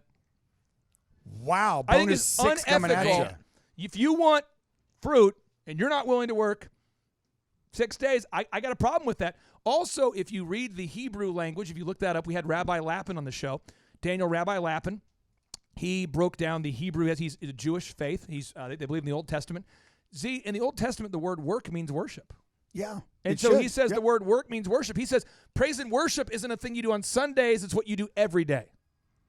So, see, that's interesting because a lot of us want to be like, I want to go to church and worship, but at my job, I'm going to leave early. See, you denounce your faith with the way you work. Your work ethic is work as unto the Lord, not as unto human masters, for you shall inherit a inheritance from the Lord above. The point is, work as unto the Lord. The word work means worship in Hebrew. That's what that word means. It means work and worship are the same word in Hebrew. That's an interesting thing. Interesting. So we move on. Let's talk about this for a second. Bill Belichick, a notable quotable number 34, he says, I could tell you that in my entire coaching career, I've never talked to any player, staff member, about football air pressure. That is not a subject that I've ever brought up. Now, let's talk about this for a second. If you're an entrepreneur out there, I know you're looking for, I call it a loophole. I know you are. You know why? Because that's how your mind thinks. And if it's legal and ethical, you're going to make a run for it. Now, the moment the government shuts down the loophole, you're not going to do it. Change gears. Now, Bill, who I've been following forever, is a man who every time there's a loophole, he goes with it. And most recently versus the Jets, it was hysterical. They're already up. They're dominating. Oh, and he so does that squirrely play. There's like 40 seconds left in the game. So you have to hike the ball. How many seconds do you have to hike the ball? You have was it 30 seconds or what's the 30 game play clock's 35, isn't it? Yes. 35 seconds. You've got to hike the ball. They put a play clock, and you have to hike the ball within a limited period of time, or it's a penalty. So he first doesn't hike the ball, which doesn't stop the game clock. It just is a penalty. So that they stop the clock momentarily. They take a 5-yard penalty, and then the clock starts running again. And he does it again because he knows the other guy doesn't have timeouts, and he doesn't want the other guy to touch the ball because he wants to end with having the ball. Just doesn't want to give them the ball at all. Right, and he's already crushing them. Yeah, and it's a loophole. And you might go, that is so dirty. But it's legal. And so they'll probably change the rules as they often do. But these are loopholes. So people have said, and Tom Brady was suspended for it, for what some have said, or what Mr. Goodell says is deflating the footballs. Z, what's your take on the Deflategate thing? Do you think that he deflated a football? Do you think he was a part of the thing? What is your take on Deflategate? Well, I don't know all the specifics. I don't know who did it. I don't know who was told to do it. And quite frankly, I really don't care. I think it was actually kind of funny that that it happened. And I think that the NFL, shame on them for not enforcing. And that's the other thing about it. They had the rule. They just didn't enforce it. So it wasn't like it was a loophole. It was just bad enforcement of a rule. You know, it's kind of like people out here on the highway speeding a lot. I'd be like, well, what do you think about, what do you think about people driving too fast? I go, well, we have a law against it, and we have police that are supposed to, police that. And so if they don't, I mean, it's not on me, right? So I think if you're out there and you're an entrepreneur, you're going to look for a loophole. Let me give you an example of the loophole king, and I want to get Josh's take on this and then the Corey's. loophole king. Sir, when you were my wife's boss, and the year was 1999. Oh, I'm the king. 99. Oh, no. 1999. 2000, 1999. My wife was a front desk person, and then she became a eye test prepper, where she helped a runner. We call them runners. And she's putting a little puff of air in your eye to I dilate the was pupil. running. Oh, I hate that. And we had one car, so I would drop her off at Dr. Zellner and Associates by the mall, and I would And you pick her could up hear you coming half a mile away with my with your subwoofer. Always. The Did he window have shaking. subwoofers? Yeah. No, Looks like it Vanessa's was- coming. Here she comes. No, it was like it was when Dr. Dre had his newer album out. It was his most recent one, and it was it was seriously it was 2000. It was Dre 2001 was the album, and let me cue up kind of the songs that I would be playing. Oh, man. Yes, I'd be rolling up, and I had just a sick subwoofer, no money. That's the key to being poor, by the way. Huge subwoofers and no money. And when the car stops, you want the rims to keep rolling. And Z's in the background trying to do an eye exam. He's just hearing this. Boom, boom, Building boom, shaking. boom. And people would knock on the door and go, "Sir, could you on the window? Sir, could you turn it down?" I'm like, "What?" And my wife's like, "Would you stop? Would Stop. you just Who are you stop?" trying to impress? What's your deal?" Anyway, so my wife worked there, and you put billboards up all over Tulsa because LASIK was the new thing. Oh, and LASIK. And was you hot said on the billboard, sauce. $1 LASIK. And Oh, Vanessa about said, burned down the phone those lines. phones are ringing all day. And the people that are not happy are other optometrists, other ophthalmologists. Could you please explain the nature of the $1 LASIK special that you did? Because that right there is an example of a loophole.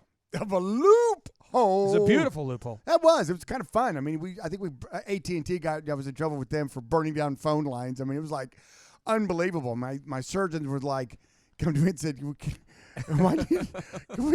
Could you just help? Can we tone I'm it? so busy. Well, how did you get away with that ad? How could you possibly say it was $1? I mean, how can you be truthful in advertising when you said it's $1 for LASIK? How can you? What was the hook? What the hook gonna be? Well, what happened was you got your first one for full price, and then you got your second one for $1. So it was LASIK for $1. Heck of a deal. Heck of a deal. I had one person call me up and say, "Hey, I only got one eye. Can I use that from the second one? Get it for the $1?" I said, "Well, I said I would do it, but we can't. If you only have one working eye, you technically can't get LASIK because it's a surgery. It's elective surgery. It's a move. It's a move. It's a move. It's a move. Another move. It's a no-brainer. A lot of people just call and go, okay, what's the deal? I know there's something up. I'm just curious. It's driving me crazy and to your know. move inspired me to do another move. I thought it was a great loophole. Oh, what was that? My competitors used to rip me because I was like 20 years old. And they used to always say, you don't want to book with a 20-year-old guy. I mean, so young. He's not even married. That was all of them were saying that. And they said, we've been around since like 1984. So all their ads said since 1994. Or since 1984. All of them said since 1984. And they said he's got a big head too. This guy's like not humble at all. Big head. He's braggadocious. So I took my head, this mop, this cranium. I put this head on the body of a man in a tiny suit, there's the body of like Brad Pitt in a suit, but with this head on it. It's like a caricature in the phone book. You look like one of those big heads. And it was my head in the Yellow Pages. I bought the whole thing, and it said something like in the Starburst. It'll just broke out. It said 127% more humble. Conceived in 1980. DJ Connection. Conceived 1980. And 127% more humble. Now, conceived in 1980. So my competitors would call and go, Mrs. Clark. you're telling people that you were established in 1980. I'm like, well, technically somebody was getting it on like in 1979. I was born November 5th. I don't know exactly what Tom and Mary. I don't know the time exactly. You're right. I need to probably change that. Conceived in 79. But I was been here since 80. Yeah. Been doing it since 80. You know Sounds like a new ad. So, Josh, you have a no-brainer over there at Living Water. It's a hot deal. Yes, sir. People like the deal. We do. But Yeah. I'm sure other competitors probably don't like it. But what's the hot deal? So right now our deal is a $1 service call for all new clients. Oh, $1? Yes, sir. Yes, sir. Hot deal. Yep, savings of $74. But has anybody not liked it? So everybody thinks it's the competitors think it's shady. And I'm like, it's $1. It is a straight up $1. I'm not going to charge you the normal price. I'm going to charge you $1. Well, why can you do that? So here's full disclosure. You ready, y'all? Because I want that client long term. Oh, that is just in from the that home. is Well, shady. You're That not is good for the shady. industry. You're not helping out. Shady. I want a long-term relationship. Oh, we should all charge the same and all be Yes. universal. Oh, absolutely. Now, Absolutely. Corey, All I sharing want to the ask you profits. this.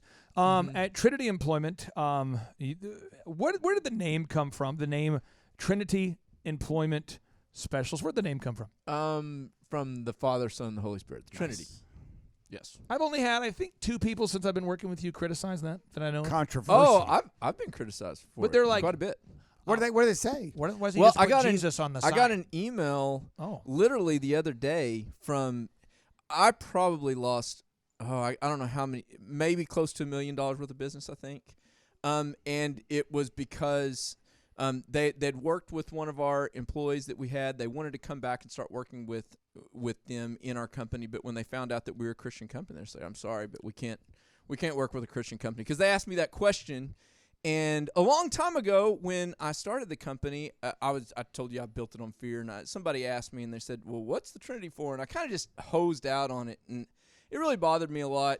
And so this next time, I knew what I was going to say. I was going to stand up for what the name was, and I told them, and they said, "Well, I'm sorry, we can't do business with you anymore." Good for you. And it was a lot of business. I wonder why. Was it? I mean, did they say why? Was it? Well, a lot of people just get. I mean, okay. As an example, Kanye West has this new song called "Closed on Sunday," and he went and performed this thing live on Jimmy Kimmel. I'll play a little portion of it. I encourage everybody to go check out the song in its entirety, called "Closed on Sunday." "Closed on Sunday" by Kanye West. Let me just cue up part of this real quick. I think this is. This is his new album. It's called Jesus is King. Here with the songs "Closed on Sunday" and "Faith" from the Oculus, New York City, Kanye West. Well, first off, the album title just bothers a lot of people. I mean, Jesus is very King. bold.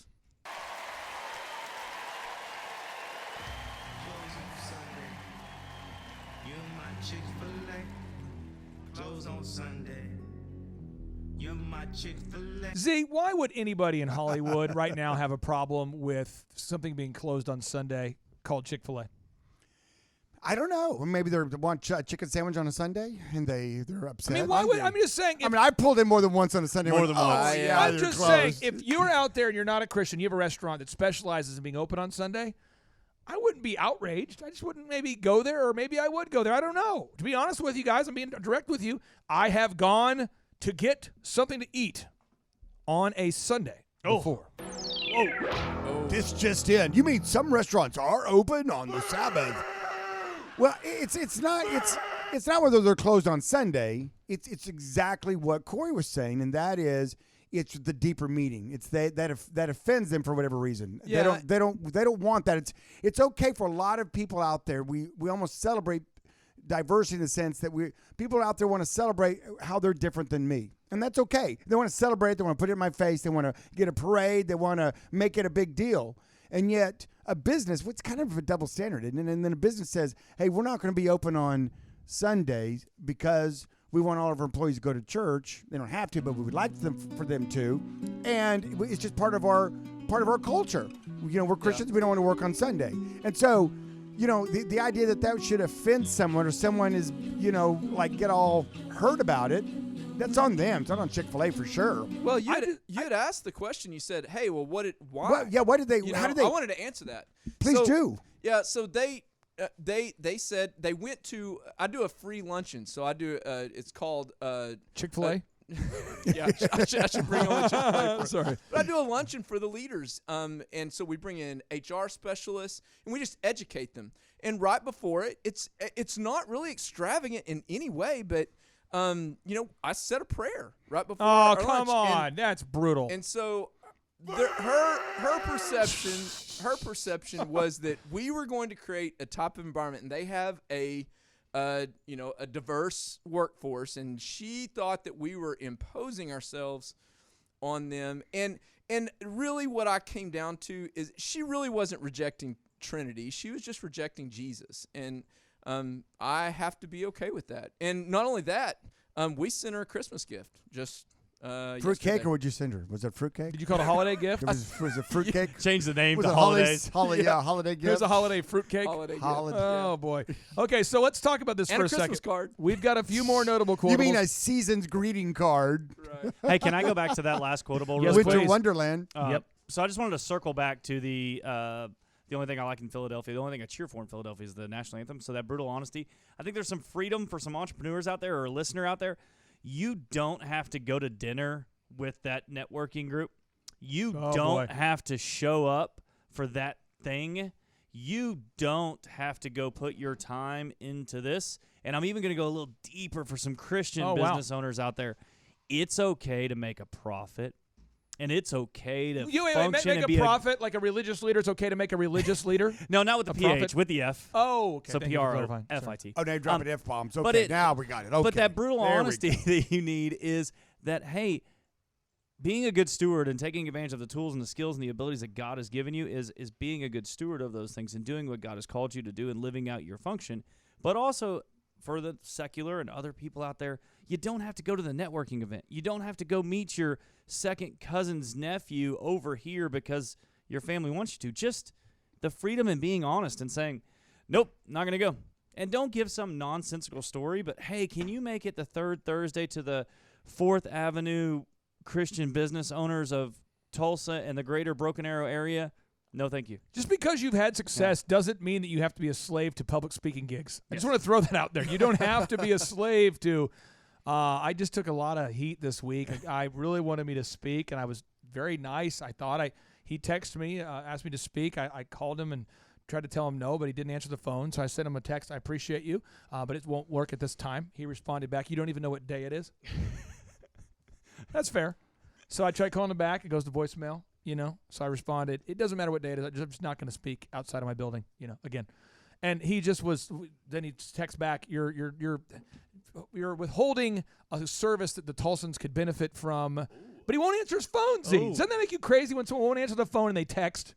These little responses, little retorts, text debates. That drives me crazy. So weaselly. Crazy. Weasel. Now, we move on. Bill Belichick Bill Belichick, quote, number 35. See, he says it's not about talent. It's about dependability, consistency, and being able to improve. See, he often talks about how dependability is his favorite ability. Talk to the listeners out there about the importance of finding people that are willing to work hard, who are coachable, and understanding what they need to do to improve. Talk to the listeners out there about finding coachable employees. When you find them, treasure them. Oh, baby. Oh, it's like walking into TJ Maxx and flipping around on one of those, clothing deals and finding the perfect shirt, your size, and the color you want for like a tenth of the price of, at Dillard's or wherever. You're like, oh, yes, baby. I've got audio of you walking in. Would you find that? This is you walking into. Was it TJ Maxx? Yeah. Okay, let me cue it up here. That sounds just like me. You walk in, and at this point, people just start cheering because they know you're going to go in there and you're going to leave with some candles. Oh, yeah. A coat. Uh-huh. A starter jacket. And maybe some shoes if I get lucky. Maybe some shoes. One pair of Nike socks. Some other brand. Dry fit, and a large loofah something. Oh, you know and a robe. Oh, yeah. Well, after you loofah, you got to have a robe on. You just don't loofah and run around naked. You're just loofing around. That counteracts the loofah. I mean, go on now. Loofah makes it all great. I mean, go on now. So I want to talk. My point is, when you find someone like that, yep. they are on the path to being an A player, an A employee. Mm-hmm. And, so many times when we find one like that, and they get hired away, we're like, doggone it. But if you don't take good care of them, somebody else will. So when you find one of those, Josh, when you find one, you've got to take care of them. Well, real quick, Dr. Zoner, because there's a lot of employees out there that want to be entrepreneurs. Can you define an A player, please? So that guy who's out there working for so-and-so, and they're like, man, I want to be diligent, I want to learn, and I want to stay here, but someday I want to achieve entrepreneurship or whatever. Can you please define an A player, Dr. Zoner? What are you looking for? I've got 5 A's to make an A player. Take my breath away, Dr. Z. Attitude. Take my breath away. Yes. Attendance. Yes. Attendance. Appearance. Accuracy. Above and beyond. When you take my breath away. Tell me. Oh, man. So attitude. They have a great attitude. They're smiling. They're not easily offended. They listen with both their ears. They keep their mouth shut most of the time. No drama. They have a great attitude, okay? When that's like, so glad you have a great attitude, right? Attendance. They show up on time. What? I know. They don't have a personal problem every week? And on time means a couple minutes early because there is a traffic accident. There is something going on, right? Your tire's low. You got to pull in and put some air in it. I mean, things happen in life. I get that. And that's why if you don't leave a little chicken on the bone, you show up late. What's happening? You'll say, I late? Chicken on the bone? No, because I can eat chicken. Well, it's Sunday. No Chick-fil-A. I can't eat chicken on Sunday. No Chick-fil-A. I'm offended. No, yeah, exactly. And then you have accuracy. When they show up, are they doing with excellence the job that you have for them? I don't know how many times back in the day. You kids are too young to remember this, but some of you listening may. We actually had a physical chart for patients. And in order to put them in you filed them. There was a filing cabinet, and you actually put some hard stickers on the outside for their first 3 letters of their last name, so you could file them alphabetically. Now, Dr. Z, I don't know why you're so upset. I don't know why you're writing me up here. I mean, his name was Daryl or Doug or it started with a D, right? If I had $1 for every file that just went into filing heaven, never to be seen again, to the filing black hole. Hey, how different could their prescriptions possibly be? We'll start with a D, right? I've got Smitherson. All the same. People with eyes, right? Oh yeah, I put a B on there and it should have been a D. It's like, I know there's tens of thousands of files here, and if we're not looking at the D's for. How about the guy who accurately will not follow the script? You give him a script, you say these words and only these words on the script, and that's the words they don't say. That's the ones they don't say. And then another A is appearance. Oh. How do they show? Do they look like they've been sleeping in their scrubs for 3 days? Oh, unshaven, ill-kept, not well-groomed. I mean, maybe a little stinky. Do they look like they're an extra from Game of Thrones? Yeah, and not with the extra. More Walking Dead, probably. Walking Dead, okay. Because Game of Thrones, some of those people look pretty good. But the White Walkers didn't. The White Walkers, yeah. And then the 5th one, above and beyond, and this was what really differentiates them. Are they, in their free time, they've done their task. Yep. They've been accurate. They're on time. They've got a great attitude. Yep. And now, you know what? They go, well, Okay, I've done my task. You above and beyond means that now they're saying, what else can I do? What else can I learn? Can I get cross-trained? I know it's not on my checklist, but I'm going to check the bathroom. That's the same thing with when you're an entrepreneur, too. I want to make sure we get this because we just interviewed the gentleman who founded Paychecks, by the way, a $1 billion company. And Z, we did the show. You were here with the show. Great guy. Yeah, we had a great time interviewing him. And, we could have said, now that we're done with the show, we're done with the show. We interviewed, we're done with the show. But instead, we go in for every single show. Tom Golisano, his business is worth $28 billion, by the way. Then what we do is we put the show notes on the website so you can find them. We transcribe everything. None of you are making us do this, by the way. We're transcribing all this. We put all the show notes. Right. We cite everything we say. We got links, quotes, stories, and then we make a little custom intro for them here. On today's show, we interviewed Tom Golisano, the founder of the $28 billion company, Paychecks. On today's show, he shares with us how he took $3,000 in a credit card and turned it into a $1 billion net worth. Tom also shares with us how he was able to build his net worth by solving a problem that 95% of small business owners have. This right here, folks, is a laser show with Tom Golisano. Did you know that Tom Golisano was once the owner of the NHL's Buffalo Sabres? And now he's the author of the new book, Built Not Born, a self-made billionaire's no-nonsense guide for entrepreneurs like you. But he didn't ask us to do that. The listeners didn't ask us to do that. But you always have to seek to over-deliver because you have to work above and beyond. Work is your worship. If you were working, let's pretend you're not a Christian, okay? But let's pretend that you do believe in a deity. You're not an atheist or an agnostic, let's say. Maybe. Well, I'm Hindu. There's thousands of them, which I'll just pick one. Okay, I'll just pick one. Okay, so here we go. So you're working, I'm tracking. but God is your boss. Would you be on time? By the way, there's cows in the background right there in the Drive Time Show office. Beautiful. But would you be on time? I mean, another example. If you're dating a girl who is clearly above your league, like I married. No doubt about that. What you do is you want to be early. And you don't ever want to say... So you can stalk? Is that it? So you can kind of stalk her? Is that you want to get there early. You want to have flowers. And what my move was is I said, babe, we're going tonight to the Olive Garden, okay? Oh, you did not. No, wait. No, hey, listen. Those breadsticks. That gets... That's home run every time. You know what it's like. You're on a college budget. You got $18 in your pocket. She's 18. She's looking good, but she's 18. Her age is more than your money. And we'll go to the Olive Garden, and you're hoping she doesn't order something extra. You know what I mean? My wife's a really thin lady, so it's not possible. She'll probably just eat like a piece of lettuce or something. But you say, I'm going to go take you to Olive Garden. But then, see, what you do is you drive right past Olive Garden. You go right past it's like, where are you going? Chick-fil-A. You say, we're going to go to Charleston's. Oh, no, you didn't. No, you didn't. You step it up. You didn't. You're stepping it up. With $18? No, work with me on this. This is a thing. You can have listen. True story. I delayed that gratification. Oh, yeah. I'm eating like ramen all week because I got like a disposable income at that point, very little money. I'm like, but I'm going to save everything I have to wow her. You know it. And you get there early with flowers.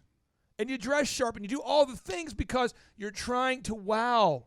And if you ever stop trying to wow your customers, you're out of business. You're right. So with her, let me break this down. So you showed up with a good attitude for Vanessa. Yep.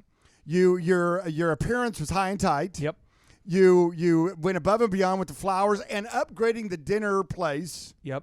And then you were accurate. You didn't call her like Betty, your past girlfriend's name, right? Right. That's always embarrassing.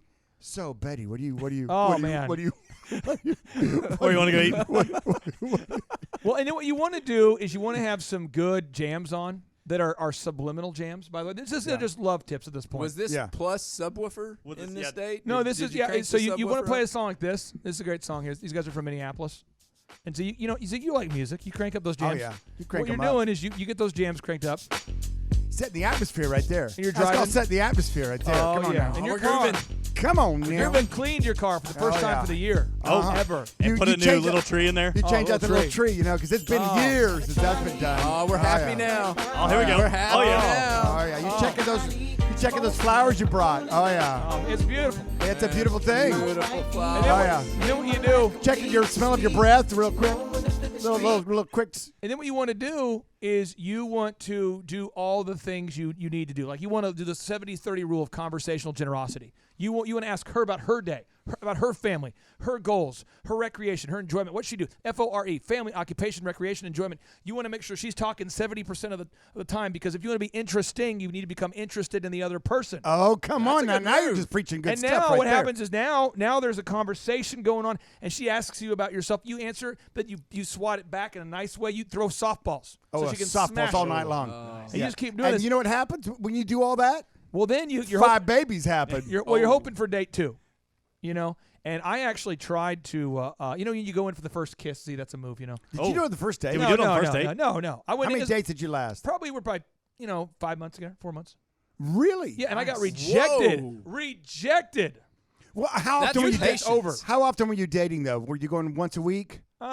Every night after cheerleading at the Oral Roberts University Mabee Center after practice, I'd walk down there, and we would go, usually walk to Walmart or walk to Sonic or go on little walks, that kind of thing. So it's probably like every 3 nights a week for probably 4 or 5 months. Yeah, but how many dates? I mean, like you went to Charleston's dates. I mean, how many of those did you do before you Maybe one a before week. you went in? Maybe one a week. Okay, that's what I'm saying. So 1 a week. Okay. So maybe 12. That's to that's 20. some diligence right there. But then I went for it. And she shut me down. How'd that go? 3 times. 3 different times? Once, twice, 3 times. Shut down. Shut down. So then, I go on and on. How would she shut you down? Would she do the Bill Murray move from She said, "I'm not Groundhog ready." Day, the slap? She said, The I'm slap? not ready for that. Is I it- thought we were just friends. Oh. I'm like, Friend zone. I like Jake a lot. You don't see me hanging out with Jake taking him flowers. You know what I'm saying? I've got a plan. Last time I took Jake to Charleston, never. So, it's a thing where, but I got rejected a lot. But, again, when you get rejected by your top sales lead, you come back. You come back. See, if somebody rejects you You're on your buying- Dream 100, you don't get stopped. You keep on them until they buy, cry, or die. When you guys bought Regent Bank, once it was called the Bank of Nevada, Yes, correct? First National Bank of Nevada. When you guys bought that, and I say you guys, you don't own all of it. You bought 10% of it. But when you bought use guys. he bought a bank with people. But when you bought 10% of the bank, the economy cratered. Oh yeah, it was perfect timing. Were you Not. fairly persistent in asking for deposits? Yes, and going out and counting cows in the pasture. Wait, we financed 50. There's only 23. You guys got to, but you just kept asking. Yeah, you had to. Now, It's that sort of desperation. If It I works. remember right, wasn't it the day after that bank closed they announced the recession? Is this accurate? Or was that wrong that I'd heard? Similar timing. It felt like that, but it wasn't quite the day after. And the recession was an announcement. United States of America, you are now officially in the Great Recession. I think Sean mentioned to me that after the transition of staff and ownership had happened, right when it had settled down, that's when like Warren Buffett was on TV talking about how why you should buy Bank of America stocks because the economy will bounce back. No, I think right afterwards there was one big announcement. I think Goldman Sachs or one of those big ones that are like too big to fail. Oh yeah. The announcement hit shortly thereafter. We're all looking at each other going, "Well, good thing we didn't buy Goldman Sachs." But it's not good. It isn't good. And they had all these. It was a debacle. But apparently we survived. At your auto auctions, E66 You guys worked AA, hard. Yeah. I went to your birthday. You turned 52. You invited some great people, and somehow I snuck in. And you invited these great people, and one of the guys who got up to speak to give a kind of toast to you, Yeah, it was who's nice. one of your good friends, he was a guy that's on that Dream 100 list for the auto auction of Yes. used car dealers that you wanted to get, the accounts you wanted to win. Yes. And he's got up and told the story how he'd rejected you years. for years. Years. How many years did he tell you no? 12. And what would you do if a Because sales rep? that goes back to the other business too. So I had an auction, sold it, and started a new one. So if a sales rep the came whole back. time. If a sales rep came to you and said, "Z, I went to this office today and he shut me down," what would you tell him to do? Go back. But what I did finally, I went myself. I said, I'll go back. I found out what his hobbies were, what his interests Yeah. were, what pushed his buttons, and Doug, where that overlapped with me. What was his then- first name? Rob. Rob, it's interesting that you are in the sauna at the same time as me. I didn't know you liked it. I didn't know you liked going to saunas too. Rob, What a I coincidence. know this is typically a one-person sauna. Rob, Yeah. Rob, here's the deal. I always use No, this urinal. I happen to have an This is extra what I- cold water with me. Of course you could have one. course. This is so random. Partake. Rob, There's only one towel in here. you shop for you. Rob, you shop for toothpaste at Sprouts too? Wow, on What a Tuesdays at 3? coincidence. What? I had no idea. Robert, why You are like you organic toothpaste too? So do I. Robert, why are you in my trees with binoculars? Oh, bird watching? I love birds. I love birds. I'm trying to rid of squirrels. How did you win that guy? How did you do? You got rejected. Just kept at him. Actually, you just keep at him, and then, like I said, you showered him with gifts, spent time with him, got to know him. He's a great guy. I mean, Great we American. really became friends. We became friends before he started business with me. Yep. And I finally got to the point where I said, man, whether you do business with me or not, I just want to hang out with you and have a cigar and a glass of wine and just, live some life. And just hang out in the sauna. Go to One the sauna. towel. I like to sweat too. It's good for you, Get those toxins out. I'm into conserving towels. Are you too? Yeah. You use this side. I'll use this side. No, but what you do, you build relationships, and then once you build that relationship, then the business can follow. It's business time. Oh boy! Hey, you know what we need right now? We need this. What do we need? You know, there's that game you play as a kid where you look at someone and you try to see who laughs first. Oh, yeah. Oh. I want all the listeners right now. I want you to look in your eye, close your eyes, and listen to the laugh of this ophthalmologist from Alabama, and try not to laugh. Look. This is Look so good. at the visuals. Everybody, Google search right now, Dr. Timothy Johnson in Tuscaloosa. Google search Dr. Timothy Johnson in Tuscaloosa. Google search it. Okay, you found him. Look at his face and listen to this 4 times. And don't smile. Don't smile. Don't laugh. Don't get serious. Don't let it happen. Here we go. See, are you ready? Oh, yeah. Okay. I got him. No smiling. This is his real laugh.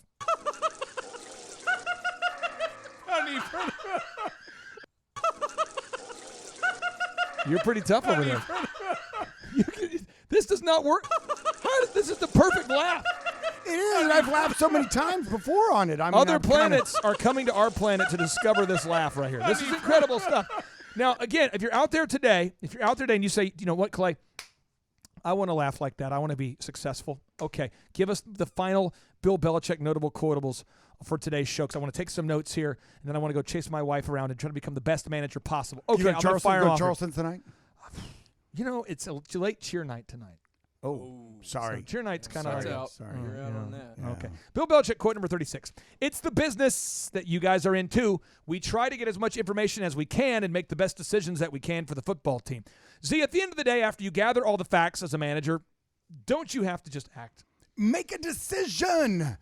I tell you what, analysis by paralysis is crazy. You know, I know so many people that what I love is when I'm talking to a sales rep, and God bless them. I mean, they some have authority, some don't, to make a deal or not make a deal, right? Right. And so I'm talking to him and I said, listen, I'm the guy that when I say yes, it's going to happen because I'm the boss of my business. And I know you work for and probably have 87 bosses, right?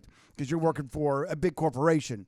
So why don't you do your homework, find out what you can do, what you can't say yes to, before we sit here both and waste our time over a dinner meeting of me telling you, because you're like, well, Now, yeah, here's no, because they'll sit there and say, well, I might be able to do that. I don't know. Here's let a pro me find tip. out, right? Here's a pro tip for you out there, because a lot of our listeners are husband and wife business owners.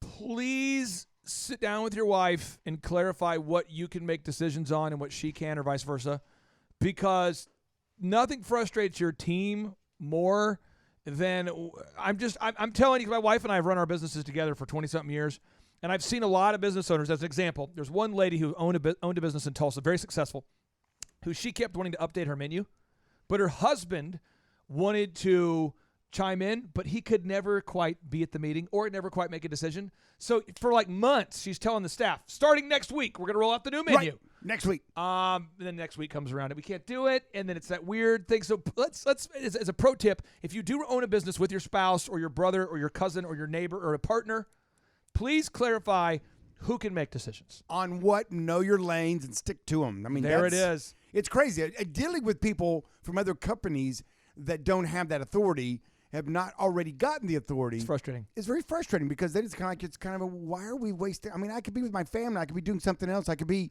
and now we're just when you meet with me, I'm going to let you know what I can and can't do. You need to do the same and have the same respect for me, please, on what you can and can't do, and be ready.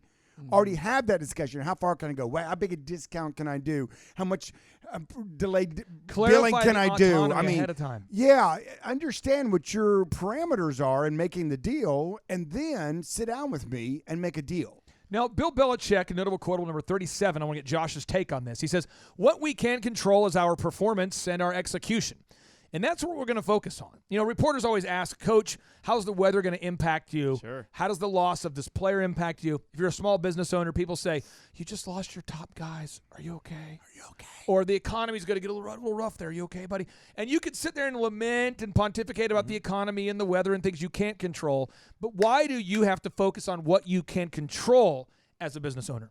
Because that's what's going to dictate whether or not you're successful. That's going to dictate whether or not you take care of your customers and you continue to grow your client base, that you take care of your people and you continue to grow them and mentor them, or you get caught up in the latest Facebook trend or the Real Housewives or the Voice or the whatever. Dr. Z said it earlier when we were talking about Deflategate. He's like, well, honestly, I really don't care. I mean, I bet you Dr. Zellner doesn't know the show schedule for The Masked Singer. I bet she doesn't know. And I mean, so you got to take. If I do, punch me in the throat, please. So you got to go take care of the things that you can take care of, that you Yep. can control. Yep. You got to make sure you have your key performance indicators, you have your checklist, your procedures. You focus on those things. Yep. And you do those. The weather, whether or not it's going to rain, that obviously dramatically impacts my business. But I can't control whether or not it rains. So we put our schedule together. We put our plan together. If it rains, cool, let's go do something else productive at the shop, or let's do something to grow our business, or go see some people, or do something. Now, Bill Belichick, quote number 38 states, game management, game decisions, and adjustments, seeing those things during games, it's all important. Corey, I want to get your take on this because at Trinity Employment Specialists, you meet with your team. You don't sit there and lord over them every second of every day, but you know what's going on, and you know the progress of your sales pipeline, much in the way Bill Belichick watches game film. Why do you have to know what is going on at Trinity Employment at a certain level? Even if you're not the one making every sales call, why do you have to know what's going on? I have 2 meetings that I have that are important. They're called Level 10 meetings that in a book called Traction by Gino Wickman. Yeah, great book. Okay.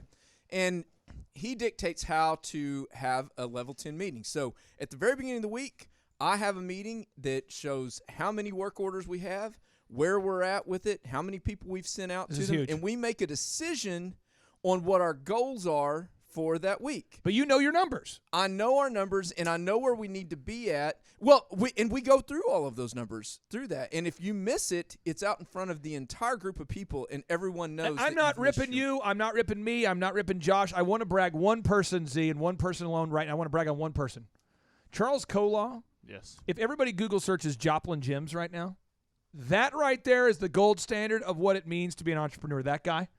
Homeboy started his business out of a house that he bought for $115,000. His wife cut hair in one room. He turned his living room and the guest rooms into weight rooms, workout rooms, and he trained people. You've heard him share the story. Oh, yeah. First client at 5 in the morning, training until 6 to 8 o'clock at night, every night. 10 p.m. He booked till 10 p.m. And now that he's no longer training clients because Kolaw Fitness is a juggernaut, a growing big box gym, this is what's crazy. I asked Charles, I said, Charles, I'm going to read you the things I asked Charles to do.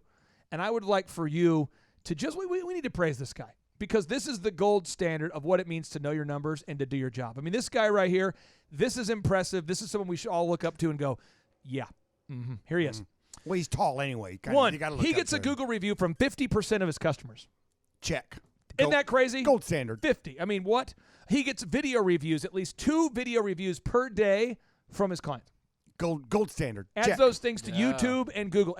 Look up Joplin Gyms. He is 7 of the first 11 search results in Google right now. It's incredible. He adds 45 articles a week about fitness to his website. Holy smokes. 45. Gold standard. He adds 10 images per week on his website gallery. 10 images to his Google map. He gets an Indeed review per week. His team has a sign flipper out during busy hours every day. Every day. And he sits down and makes sure that every week his weekly meetings that have to happen, and there aren't a ton of them, they all start on time and they end on time. How? It's because he knows what matters. But Charles, if you want to call Charles and say, Charles, you want to talk about the masked voice? He probably won't return that call. And I know a lot of people have been trying to call Charles for a long time. They're like, what's his deal? Well, Charles is in charge of his schedule. Charles is in charge. Isn't he? Charles. That'd Yes. be a good show. And that's what you have to do. If you're not in charge of your schedule will be in charge of you. You know, you got to own your calendar, or your calendar is going to own you. You know, when people say, hey, can you? You're like, well, I guess so. You know, next thing you know, your whole day's filled up with things other people want you to do instead of the things you need to do, want to do, should do, could do, and quite frankly, aren't doing. Now, we have one more Bill Belichick notable quotable. But we always do every show is kind of like a movie, kind of like a story. A story. And you introduce the characters, Corey and Josh and yourself and myself, and then yourself and then myself. But then what you do is then you introduce kind of like the conflict, and we try to work together to solve it. You know, with cage fight. And then we want to end with a like a kumbaya moment, uplifting, an uplifting. And so I want to cue hopeful. up one of the most prolific songs in the history of modern American music. Okay. History. It is the theme song to Charles in Charge. Let me cue it up here. Oh, no.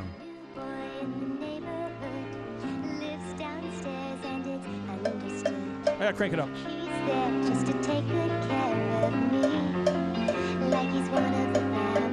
Can I get a little more cowbell, Clay? A little bit more cowbell. And nights. Charles Cola. Charles in Charge. Of his meaning and video. Megaphone subtlety. I won't. Oh, Charles. Charles, you're beautiful. We want you in charge of us, but not really. We run our own businesses. We don't want you in charge of us. But seriously, if we had to have someone in charge of us, we would want you to be one of the people in charge of us. Possibly. See, if we were to form a dictatorship, we want him to be our backup plan. We want him to be the assistant dictatorship. Bring in Charles. We want you to be the assistant to the assistant dictator. And that's a very important position, by the way. It is. But we don't want you around a whole lot because assistant dictators tend to take over the dictators. Well, he's the assistant to the assistant. And he's so powerful. He's so big. He's so muscular. He's a big boy. He scares us. Now, Charles, we love you, but seriously, please don't do a hostile takeover of this studio. Now, Bill Belichick, notable quotable number 39. Number 39, the final one. Z, you break it down. We'll end the show with Apex. Here we go. There's no medals for trying. This isn't like 8th grade where everybody gets a trophy. Oof. We are in a professional sport, and it is competitive to win. That's what we do. If you're one of the, as Forbes says, when the 67% of the people out there right now punch a time clock, thinking about starting a business, you've got to get your head wrapped around this. There is no second place. You have to win. And winning means going all in and being mentored by people that are successful. That's where our heart is, because we know out of the 67% of you that want to start a business, that are going to start a business, a lot of you will fail. And we don't want that. We don't want that. That's not good. That's it's not why good we do for this. the economy. It's not good for the world. It's not good for you. So we want to try to coach you up to do that. But you have to understand, even though you start it, it's not about starting it. And everybody wants to pat you on the back, cut the red ribbon, cheer you on. Woo! The word commencement. The word commencement means beginning. The word commencement, celebration. Commencement means beginning. I mean, they're there. You're the mayor of your town's there to cut the red ribbon. And OSU gave you the new idea of the year award, the innovator of the year award. Thank you, OSU. The big scissors, and you're thinking, if I could just get those big scissors. Please get the big scissors. I just feel it. And you're all good. It's all happy. And then you get your first bad review. And then you get your first bad. You have to fire your first employee. It's like the review isn't good. And then sales aren't where they need to be. Fair. And you're sitting there going, well, am I charging enough for my? I feel like God's trying to teach me something right salad. now. I don't know. Let's see. It cost me $7 to make. Sarah will and not I sell make it for her sales $6.99. calls. I mean, it should work out. It should work out. And then all of a sudden, next thing you know, you're shutting down the door, and there's no red ribbon to commemorate that. And there's no big group of... can we put a red ribbon on the door before we shut it? Yeah. Oh my gosh. It's kind of like at the wedding, everybody's there bringing you gifts. And at the divorce, nobody shows up for that party. It's kind of like, hey, that's a bad deal. So, that's kind of a skunky. That's kind of a skunky time to throw a party there, Billy. I know. I tell you what. Well, I noticed that you were going through a divorce, and I wanted to throw a party. So what I tell did you is what, I put I'm at the courthouse. I came to the thing because I bought you that toaster, and I just want to know which of you's ended up with it, because I'm kind of like maybe to borrow it again, on occasion. What I did, because I was optimistic about the divorce proceedings, so I gathered 10% of your things and I brought them over here for the party, because that's what you're going to have, right? That's what you're going to have, right? You're unbelievable. But I care about you. That's why I hired all these people to be here and cheer for you at this time of your needs.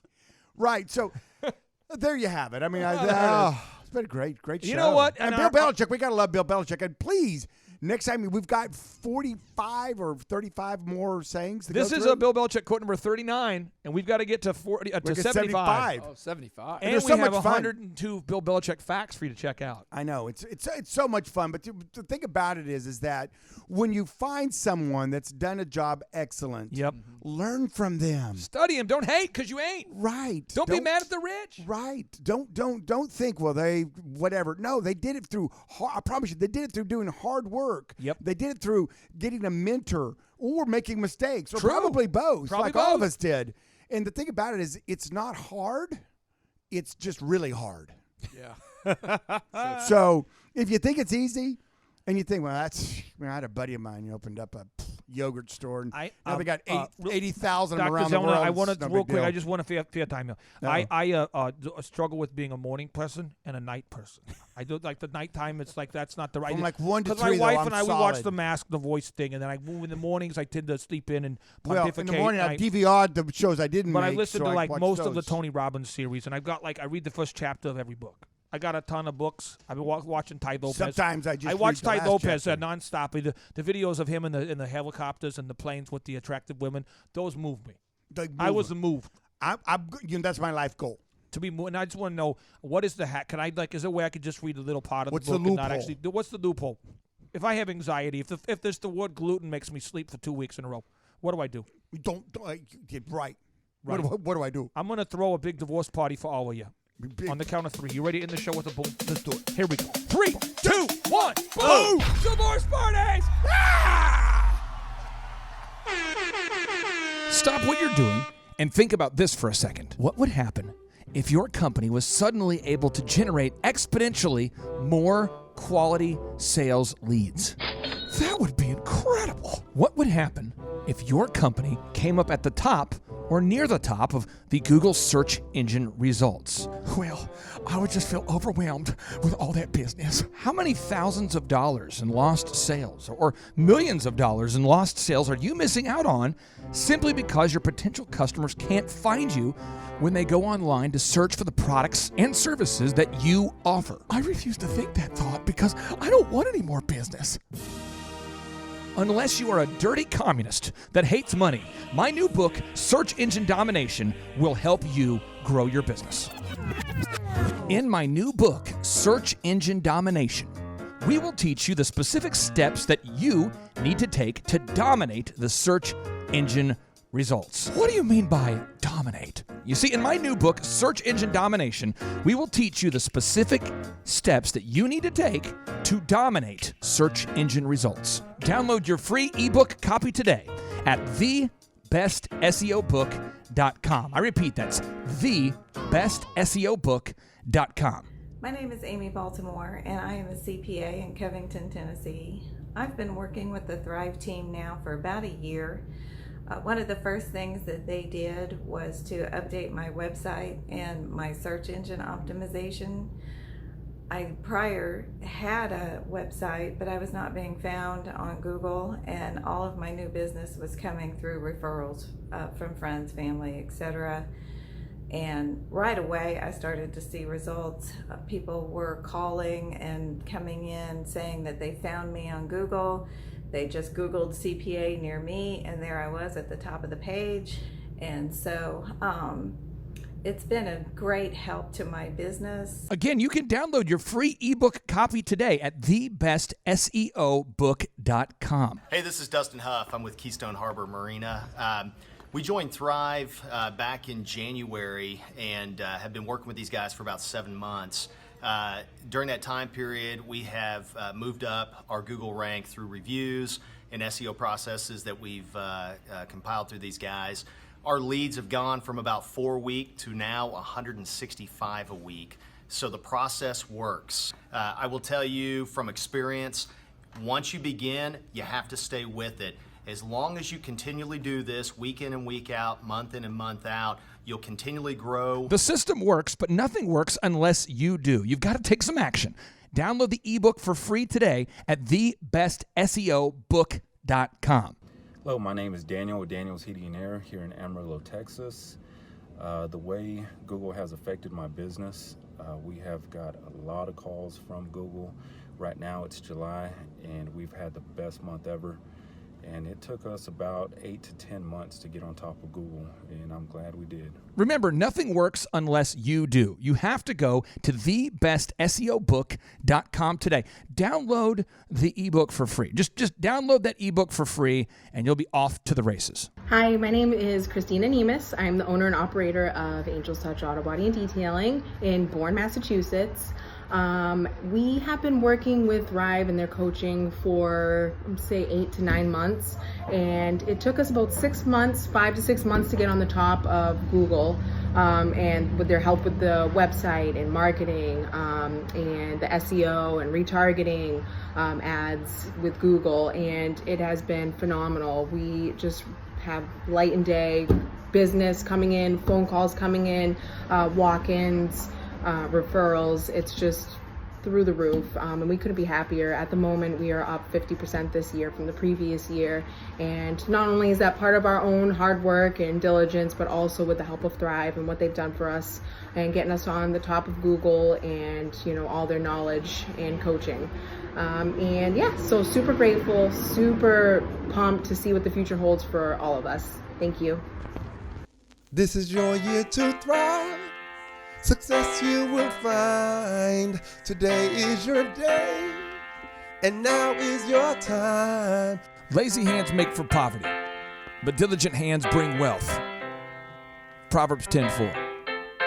I'm here to tell you, you can do it if you can just motivate yourself. 12 the masses had to cut off a few, so on the daily you and I could rendezvous. A misshapen tree that I had to prune. I had to make cuts to be here daily at noon. So like a tidal wave of knowledge monsoon, I could rain on the parades of those who doubt in you. Are you the next Rockefeller or the next guru, or the next Dr. King who's changing the rules?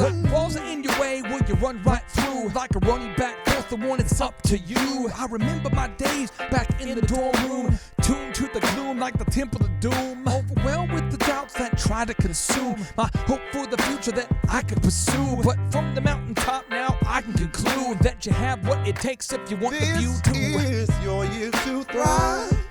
Success you will find.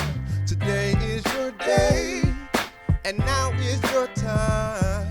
It's your year to thrive.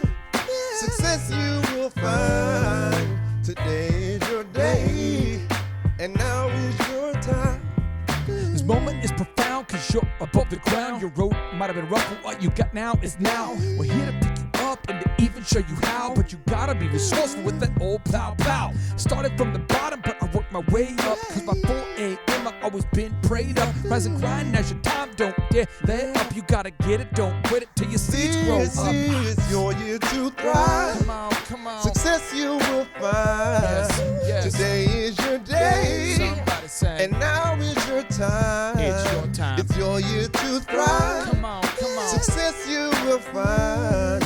Today is your day, and now is your time. It's your time. We all have a wish and we all want to win, but we cannot begin without self-discipline. If you fall on your face, get yourself up again. Attach yourself to goals, not fail with the friends. When the storms get rough and it's scattered and leave, you only be there with yourself and what you believe. We believe in you, but not as much as God does. If you're going through hell, He's got nothing but love. Apply what you learn, increase what you earn, and in due time you have money to burn. Apply what you've learned, increase what you've earned, and in due time you got money to burn. Sing it. Apply what you've learned, increase what you've earned, in due time you got money to burn. Sing it. Apply what you've learned, Sing it. increase what you've earned. Yes. In due time you got money to With this typical miracle, I look to shout down the doubters, kill the weeds that be killing your dream flowers, empower you to devour all the obstacles that make your sweet dreams sour. As for me, I used to stutter, But now I'm on the microphone smooth like butter. If I can do it, I know you can too. But you must stick to it like postage do. And while Merton's on the chorus, singing what he sings, I encourage you to dream big dreams. Today is your day. Today's your day. And now is your time. It's your time. This is your year to thrive. Sing it, sing it. Success you will find. Today is your day. It's your day. And now is your time. It's your time. Today is your day. Come on. And now is your time. Sing it, Merton. Today is your day. Now is your time. I realize I can't sing like that, but I can talk and play the woodblock. Okay. If you guys need me, I'll just be over here.